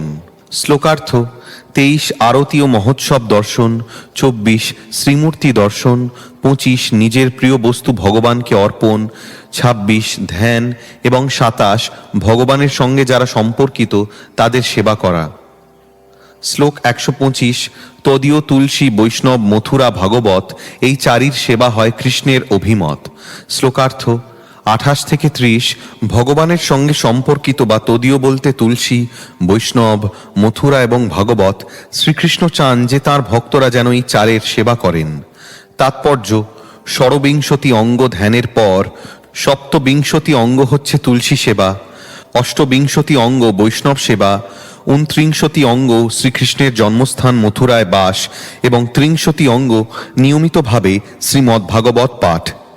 শ্লোক 126 কৃষ্ণার্থে অখিল চেষ্টা তৎকৃপা বলকন জন্মদিনাদি মহোৎসব লয়া ভক্তগণ। শ্লোকার্থ: 31টি অঙ্গ শ্রীকৃষ্ণের জন্যই সবকিছু করা, 32 তাঁর কৃপার প্রতীক্ষা করা, 33 ভক্তগণের সহিত শ্রীকৃষ্ণের জন্মদিন অথবা রামচন্দ্রের জন্মদিন আদির মহোৎসব করা। শ্লোক 127 সর্বথা শরণাপত্তি কার্তিকাদি ব্রত 64টি অঙ্গ এই পরম মহত্ব। শ্লোকার্থ: 34 সর্বতোভাবে শ্রীকৃষ্ণের শরণাগত হওয়া, 35 কার্তিক ব্রত আদি পালন করা, এইগুলি 64টি পরম মহত্বপূর্ণ ভক্তাঙ্গের কয়েকটি অঙ্গ। শ্লোক 128 129 সাধুসঙ্গ নাম কীর্তন ভাগবত শ্রবণ মথুরাবাস শ্রীমূর্তির শ্রদ্ধায় সেবন। সকল সাধন শ্রেষ্ঠ এই পঞ্চ অঙ্গ, কৃষ্ণপ্রেম জন্মায় এই পাঁচের অল্প সঙ্গ। শ্লোকার্থ: ভক্তদের সঙ্গ করা, ভগবানের দিব্যনাম কীর্তন করা, শ্রীমদ্ভাগবত শ্রবণ করা, মথুরায় বাস করা এবং শ্রদ্ধা সহকারে ভগবানের শ্রীমূর্তির সেবা করা, এই 5টি অঙ্গ সবকটি সাধনাঙ্গের মধ্যে শ্রেষ্ঠ। এই 5-এর অল্প সংখ্যক প্রভাবেই কৃষ্ণপ্রেমের উদয় হয়। তাৎপর্য: শ্রীল ভক্তি বিনোদ ঠাকুর তাঁর অমৃত প্রবাহ ভাষ্যে লিখেছেন, কার্তিকাদি ব্রত এই 35টি অঙ্গে আর 4টি অঙ্গ যোগ করতে হবে, অর্থাৎ দেহে 1 বৈষ্ণব চিহ্ন ধারণ, 2 হরিনামক্ষর ধারণ, 3 নির্মাল্য ধারণ ও 4 চরণামৃত পান। এই 4টি অঙ্গ অর্চনাদির অন্তর্গত বলেই শ্রীল কবিরাজ গোস্বামী মনে করে নিয়েছেন। এই 4টি যোগ করার ফলেই 39টি অঙ্গ হয়। তাতে 1 সাধুসঙ্গ, 2 নাম কীর্তন, 3 ভাগবত শ্রবণ, 4 মথুরাবাস, 5 শ্রদ্ধাপূর্বক শ্রীমূর্তির সেবারূপ, এই 5টি অঙ্গ পুনরায় যোগ করতে হবে। ভক্তিরসামৃত সিন্ধু গ্রন্থে পূর্ব বিভাগ দ্বিতীয় লহরী 64টি বৈধি ভক্তির বর্ণনার পর শ্রীল রূপ গোস্বামী লিখেছেন, অঙ্গানম পঞ্চকস্যাস্য পূর্ববিলিখিতস্য চ নিখিলশ্রেষ্ঠ্যবোধায় পুনরপ্যত্র সংসনম।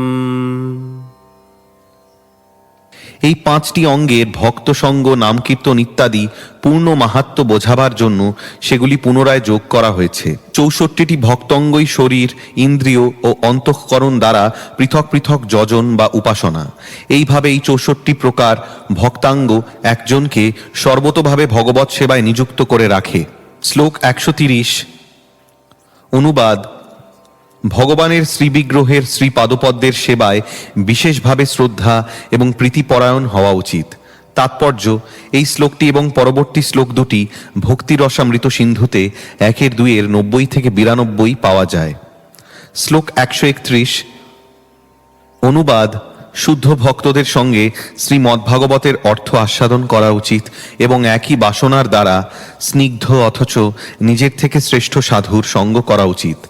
তাৎপর্য, স্বজাতিয়া শয়ে স্নিগ্ধে সাধৌ সঙ্গ শতবরে কথাটি অত্যন্ত গুরুত্বপূর্ণ। কখনো পেশাদারী ভাগবত পাঠকদের সঙ্গ করা উচিত নয়। পেশাদারী পাঠক সদ্গুরুর কাছ থেকে ভগবত তত্ত্ব জ্ঞান প্রাপ্ত হয়ে পরম্পরার অন্তর্ভুক্ত হয়নি অথবা ভগবত ভক্তির রস আস্বাদন করেনি।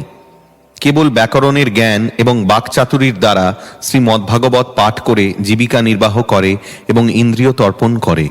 বিষ্ণু বৈষ্ণব বিদ্বেষী হরে কৃষ্ণ মহামন্ত্র কীর্তনের নিন্দাকারী যে সমস্ত মায়াবাদী কেবল বৈষ্ণব বা তথাকথিত বৈষ্ণব বা তথাকথিত গোস্বামীদের মতো পোশাক পরে মন্ত্র বিক্রি করে এবং শ্রীমদ্ভাগবত পাঠ করে পরিবার প্রতিপালনের জন্য অর্থ উপার্জন করে, তাদের সঙ্গ সর্বতোভাবে ত্যাগ করা উচিত। এই ধরনের জড়বাদীদের কাছ থেকে কখনো শ্রীমদ্ভাগবত বোঝার চেষ্টা করা উচিত নয়। বৈদিক নির্দেশ অনুসারে যস্য দেবে পরাভক্তি, কৃষ্ণ কৃষ্ণ ভক্ত এবং সদ্গুরুর শ্রীপাদপদ্মে ঐকান্তিক ভক্তিপরায়ণ ব্যক্তিই কেবল শ্রীমদ্ভাগবত পাঠ করতে পারেন। সদ্গুরুর কাছ থেকে শ্রীমদ্ভাগবতের অর্থ হৃদয়ঙ্গম করার চেষ্টা করা উচিত। বৈদিক শাস্ত্রে নির্দেশ দেওয়া হয়েছে, ভক্তা ভাগবতং গ্রাহ্যং ন বুদ্ধা ন চ টিকয়া। ভগবত ভক্তির মাধ্যমে এবং শুদ্ধ ভক্তের শ্রীমুখ থেকে কেবল শ্রীমদ্ভাগবত হৃদয়ঙ্গম করা যায়। এইগুলি বৈদিক শাস্ত্র, শ্রুতি এবং স্মৃতির নির্দেশ। যারা পরম্পরার অন্তর্ভুক্ত নন এবং যারা শুদ্ধ ভক্ত নন, তারা শ্রীমদ্ভাগবত এবং শ্রীমদ্ভগবদ্ গীতার গূঢ় তাৎপর্য হৃদয়ঙ্গম করতে পারেন না। শ্লোক 132 অনুবাদ। সমবেতভাবে ভগবানের দিব্য নাম কীর্তন করা উচিত এবং মথুরা মণ্ডলে বাস করা উচিত। তাৎপর্য, নবদ্বীপ ধাম, জগন্নাথপুরী ধাম এবং বৃন্দাবন ধাম অভিন্ন বলে বিবেচনা করা হয়। কেউ যদি ইন্দ্রিয় তৃপ্তির জন্য বা জীবিকা নির্বাহের জন্য মথুরা মণ্ডলে যায়, তাহলে তার অপরাধ হয় এবং তার সর্বনাশ হয়। যে তা করে সে পরবর্তী জীবনে বৃন্দাবনে শূকর অথবা বাঁদর হয়ে জন্মগ্রহণ করে শাস্তি ভোগ করে। এই ধরনের দেহপ্রাপ্ত হয়ে দণ্ডভোগ করার পর পরবর্তী জীবনে তারা মুক্তি লাভ করে। শ্রীল ভক্তি সিদ্ধান্ত সরস্বতী ঠাকুর মন্তব্য করেছেন যে ইন্দ্রিয় তর্পণের জন্য বৃন্দাবনে বাসকারী তথাকথিত ভক্ত অবশ্যই অধোগতি প্রাপ্ত হয়। শ্লোক 133 অনুবাদ। শেষোক্ত এই 5টি অঙ্গের প্রভাব এমনই অদ্ভুত এবং দুরূহ যে তার প্রতি শ্রদ্ধা তো দূরে থাকুক, স্বল্প সম্বন্ধ জন্মালেও তা নিরাপরাধ ব্যক্তির সুপ্ত কৃষ্ণপ্রেম জাগরিত করে। তাৎপর্য, এই শ্লোকটিও ভক্তিরসামৃত সিন্ধুতে 1-2 238 পাওয়া যায়। শ্লোক 134 এক অঙ্গ সাধে কেহ সাধে বহু অঙ্গ, নিষ্ঠা হইলে উপজয় প্রেমের তরঙ্গ। শ্লোকার্থ, কেউ যখন ভগবত ভক্তিতে দৃঢ় নিষ্ঠাপরায়ণ হন, তখন তিনি ভগবত ভক্তির একটি অঙ্গ অনুশীলন করুন অথবা বহু অঙ্গ অনুশীলন করুন, তখন হৃদয়ে ভগবত প্রেমের তরঙ্গ উদিত হয়। তাৎপর্য, ভগবত ভক্তির বিভিন্ন অঙ্গগুলি হচ্ছে শ্রবণম কীর্তনম বিষ্ণোঃ স্মরণম পাদসেবনম অর্চনম বন্দনম দাস্যম সখ্যম আত্মনিবেদনম। শ্লোক 135। এক অঙ্গে সিদ্ধি পাইল বহু ভক্তগণ, অম্বরীষাদি ভক্তের বহু অঙ্গ সাধন। শ্লোকার্থ: বহু ভক্ত এই 9টি অঙ্গের কেবল একটি অঙ্গ অনুশীলন করার ফলে সিদ্ধি লাভ করেছেন, আবার মহারাজ অম্বরীশ আদি ভক্তগণ 9টি অঙ্গই সাধন করেছেন। শ্লোক 136। অনুবাদ: শ্রী বিষ্ণুর কথা শ্রবণে মহারাজ পরীক্ষিত, কীর্তনে সুখদেব গোস্বামী, স্মরণে প্রহ্লাদ মহারাজ, তাঁর শ্রী পাদপদ্মের সেবায় লক্ষ্মী দেবী, তাঁর পূজনে পৃথু মহারাজ, তাঁর অভিবন্দনে অক্রূর, তাঁর দাস্যে কপিপতি হনুমান, তাঁর সখ্যে অর্জুন, তাঁর কাছে আত্মনিবেদন করার মাধ্যমে বলি মহারাজ, এইভাবে এরা সকলে শ্রীকৃষ্ণের শ্রী পাদপদ্মের আশ্রয় লাভ করেছিলেন। তাৎপর্য: এই শ্লোকটি পদ্মাবলীতে 53 এবং ভক্তি রসামৃত সিন্ধু গ্রন্থে 1-2 265 পাওয়া যায়। শ্লোক 137 থেকে 139।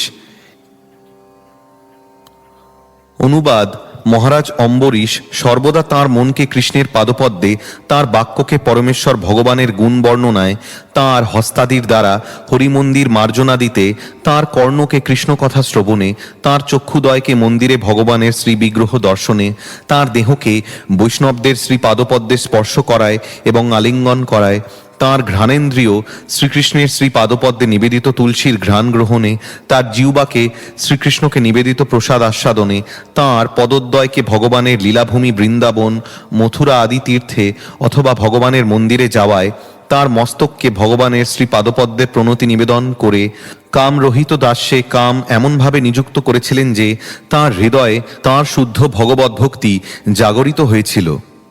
তাৎপর্য: এই শ্লোকটি শ্রীমদ্ভাগবত 9:4-18-20 থেকে উদ্ধৃত।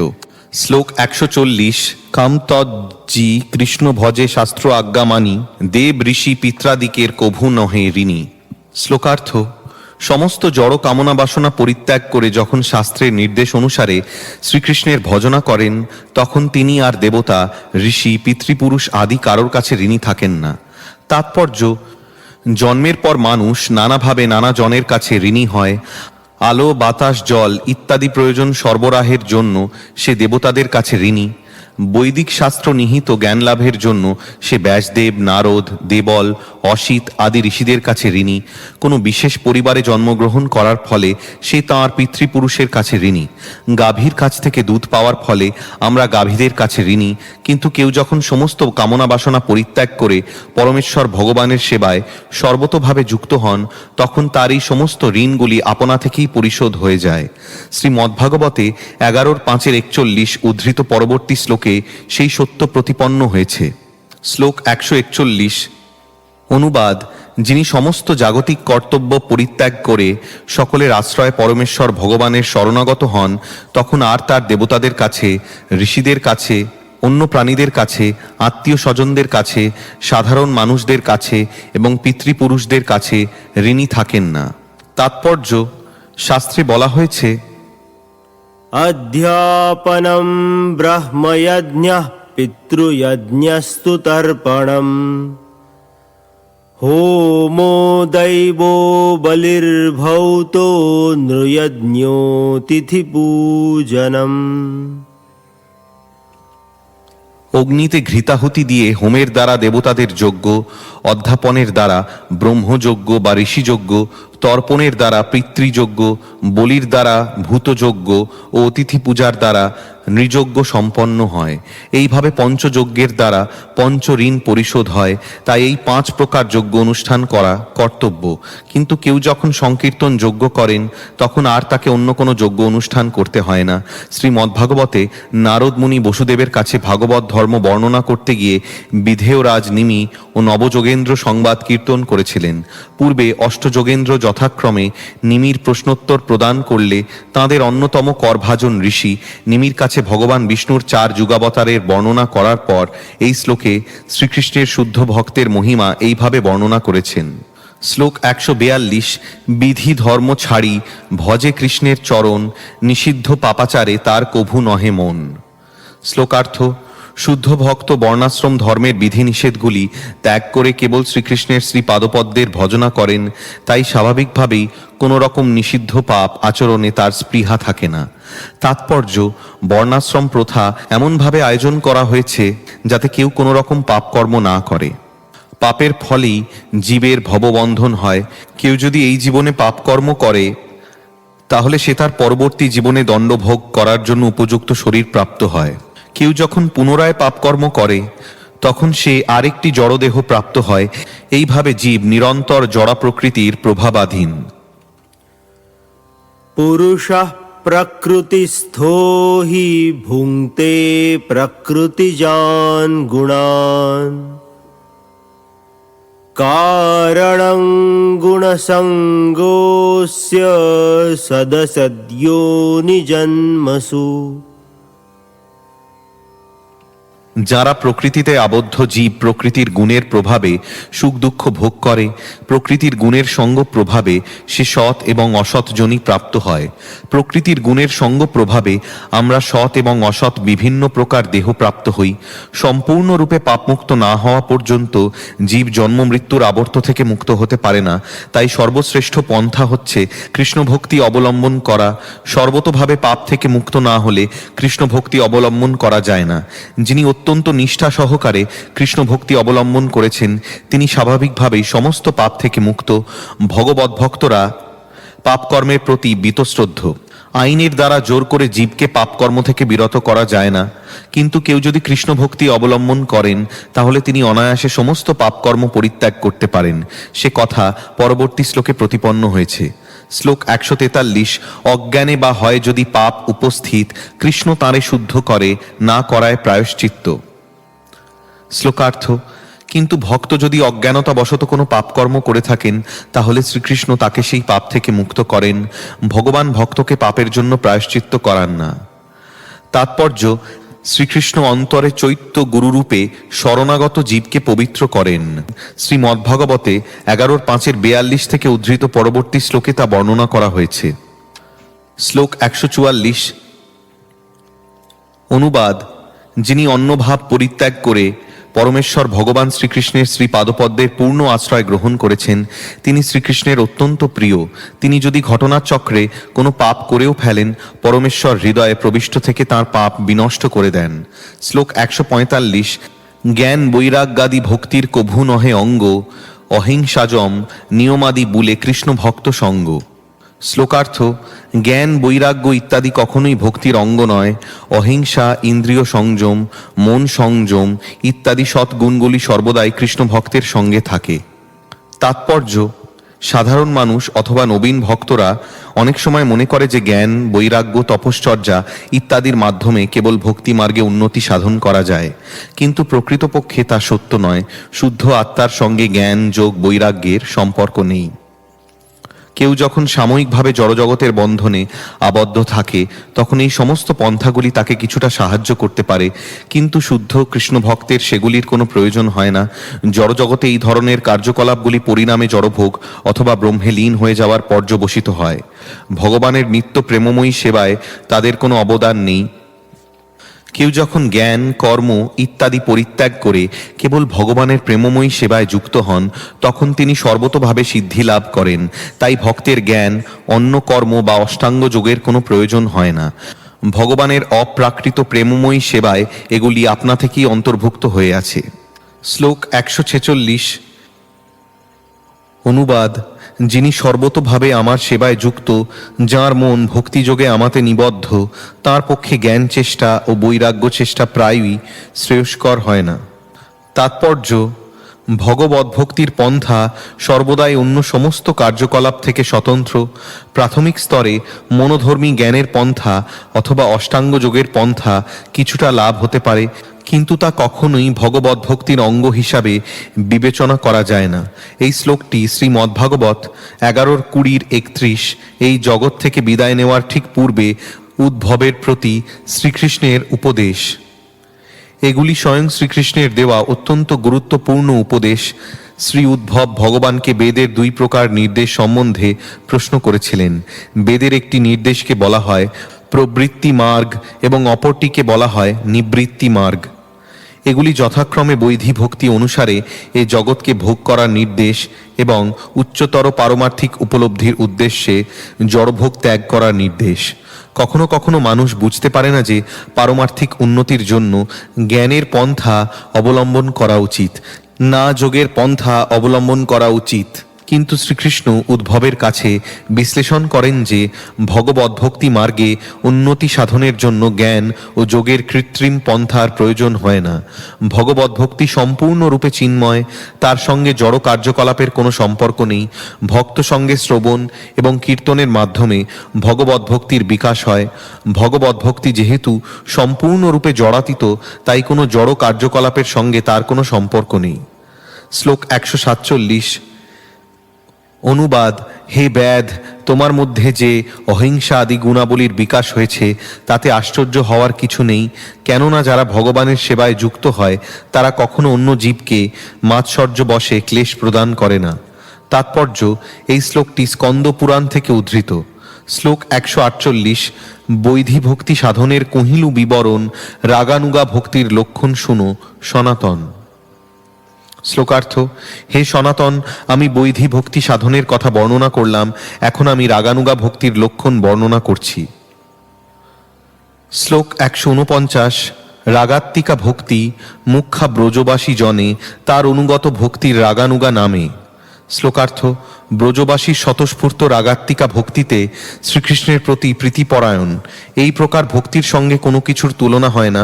ভক্ত যখন বৃন্দাবনে শ্রীকৃষ্ণের নিত্য পার্ষদদের পদাঙ্ক অনুসরণ করে এই ভক্তি অনুশীলন করে, তখন তাকে বলা হয় রাগানুগা ভক্তি। তাৎপর্য: শ্রীল জীব গোস্বামী তাঁর ভক্তি সন্দর্ভে লিখেছেন, শুদ্ধ ভক্ত যখন ব্রজজনের পদাঙ্ক অনুসরণ করেন তখন তিনি রাগানুগা ভক্তিতে অধিষ্ঠিত থাকেন। শ্লোক 150। অনুবাদ: ইষ্ট বস্তুতে স্বাভাবিকই ও পরম আবিষ্টতাময়ী যে সেবা প্রবৃত্তি তার নাম রাগ। কৃষ্ণ ভক্তি তেমন রাগময়ী হলে রাগাত্মিকা নামে পরিচিত হন। তাৎপর্য: এই শ্লোকটি ভক্তি রসামৃত সিন্ধু গ্রন্থে 1-2-272 পাওয়া যায়। শ্লোক 151। ইষ্টে গাঢ় তৃষ্ণা রাগের স্বরূপ লক্ষণ, ইষ্টে আবিষ্টতা এই তটস্থ লক্ষণ। শ্লোকার্থ: রাগের স্বরূপ লক্ষণ ইষ্ট বস্তুতে গাঢ় তৃষ্ণা এবং তাঁর তটস্থ লক্ষণ ইষ্টে আবিষ্টতা। শ্লোক 152। রাগময়ী ভক্তির হয় রাগাত্মিকা নাম, তাহা শুনি লুব্ধ হয় কোন ভাগ্যবান। শ্লোকার্থ: রাগময়ী ভক্তির নাম রাগাত্মিকা, কোনো কোনো মহাভাগ্যবান ব্যক্তি কেবল এই প্রকার ভক্তির প্রতি লোলুপ হন। শ্লোক 153। লোভে ব্রজবাসীর ভাবে করে অনুগতি, শাস্ত্রযুক্তি নাহি মানে রাগানুগার প্রকৃতি।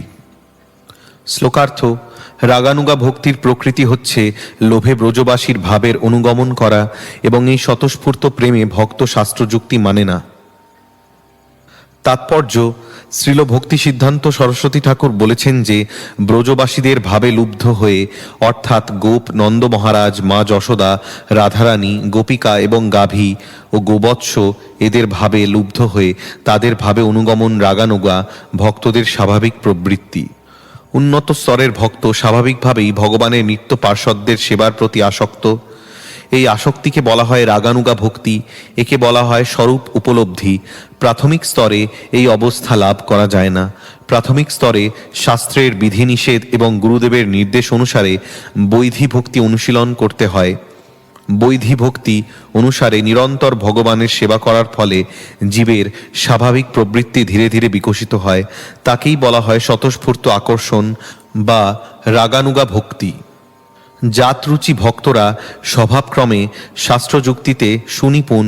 তাদের নিত্যসিদ্ধ রুচির বিরুদ্ধে অন্য ব্যক্তি শাস্ত্রযুক্তি প্রদর্শন করতে এলে তাঁরা তা স্বীকার করেন না। এই ধরনের উন্নত স্তরের ভক্তের সহজিয়াদের সঙ্গে কোনো রকম সম্পর্ক থাকে না। সহজিয়া হচ্ছে তারা যারা নিজের মন গড়া পন্থা তৈরি করে অবৈধ স্ত্রী সঙ্গ করে, নেশা করে, জুয়া খেলে, পাপকর্মে লিপ্ত হয়। সহজিয়ারা কখনো কখনো উন্নত ভক্তদের অনুকরণ করে এবং শাস্ত্রের বিধিনিষেধ না মেনে খেয়াল খুশি মতো জীবনযাপন করে। শ্রীল রূপ গোস্বামী, সনাতন গোস্বামী, রঘুনাথ ভট্ট, শ্রীজীব, গোপাল ভট্ট এবং রঘুনাথ দাস গোস্বামীর অনুসরণ না করলে শ্রীকৃষ্ণের প্রতি যথার্থ রাগানুগা ভক্তি লাভ করা সম্ভব নয়। এই সম্পর্কে শ্রীল নরোত্তম দাস ঠাকুর গেয়েছেন, রূপ রঘুনাথ পদে হইবে আকুতি, কবে হাম বুঝব সে যুগল পীড়িতি। রাধাকৃষ্ণের প্রেম সম্বন্ধে সহজিয়াদের ধারণা যথাযথ নয়, কেননা তারা স্বরগোস্বামীর নির্দেশিত পন্থা অনুসরণ করে না।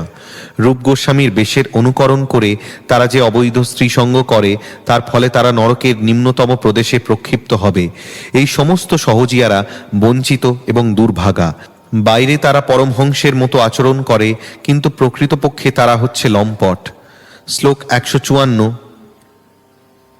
অনুবাদ: ব্রজবাসীদের অভিব্যক্ত রূপে রাগাত্মিকা ভক্তি বিরাজমানা, সেই ভক্তির অনুগতা যে ভক্তি তাই রাগানুগা ভক্তি। তাৎপর্য: এই শ্লোকটি ভক্তি রসামৃত সিন্ধু গ্রন্থে 1-2-270 পাওয়া যায়। শ্লোক 155। অনুবাদ: ব্রজবাসীদের ভাবাদি মাধুর্য শ্রবণে বুদ্ধি যে লোভকে অপেক্ষা করে, তাই রাগানুগা ভক্তির অধিকার দেয়। শাস্ত্র বা যুক্তি সেই লোভের উৎপত্তি লক্ষণ নয়। তাৎপর্য: এই শ্লোকটি ভক্তি রসামৃত সিন্ধু গ্রন্থে 1-2-292 পাওয়া যায়। শ্লোক 156-157। বাহ্য অন্তর ইহার দ্বৈত সাধন, বাহ্যে সাধক দেহে করে শ্রবণ কীর্তন। মনে নিজ সিদ্ধ দেহে করিয়া ভাবন, রাত্রি দিনে করে ব্রজে কৃষ্ণের সেবন। শ্লোকার্থ: দুইভাবেই রাগানুগা ভক্তি সাধন করা যায়, বাহ্যিক এবং আভ্যন্তরীণ। স্বরূপ উপলব্ধি সত্ত্বেও উন্নত ভক্ত বাহ্যে নবীন ভক্তের মতো সমস্ত শাস্ত্রবিধি অনুশীলন করেন, বিশেষ করে শ্রবণ এবং কীর্তন, কিন্তু অন্তরে তার সিদ্ধ দেহে তিনি সর্বক্ষণ কৃষ্ণ ভাবনায় ভাবিত হয়ে রাত্রি দিন ব্রজে শ্রীকৃষ্ণের সেবা করেন। শ্লোক 158। অনুবাদ: রাগাত্মিকা ভক্তিতে যাদের লোভ হয়, তারা ব্রজবাসীদের কার্য অনুসারে বাইরে সাধক রূপে এবং অন্তরে সিদ্ধ রূপে সেবা করেন। তাৎপর্য: এই শ্লোকটি ভক্তি রসামৃত সিন্ধু গ্রন্থে 1-2-295 পাওয়া যায়। শ্লোক 159। নিজাভীষ্ট কৃষ্ণ প্রেষ্ঠ পাছে তো লাগিয়া, নিরন্তর সেবা করে অন্তর্মনা হয়া। শ্লোকার্থ: ব্রজবাসী ভক্তরাই শ্রীকৃষ্ণের সবচাইতে প্রিয়। কেউ যদি রাগানুগা ভক্তিতে সেবা করতে চান, তাহলে তাকে অবশ্যই ব্রজ ভক্তের অনুগমন করে অন্তর্মনা হয়ে নিরন্তর কৃষ্ণ সেবা করতে হবে। শ্লোক 160।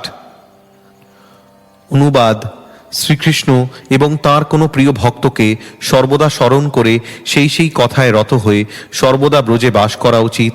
শরীরে ব্রজবাস করতে অক্ষম হলে মনে মনেও ব্রজবাস করা উচিত।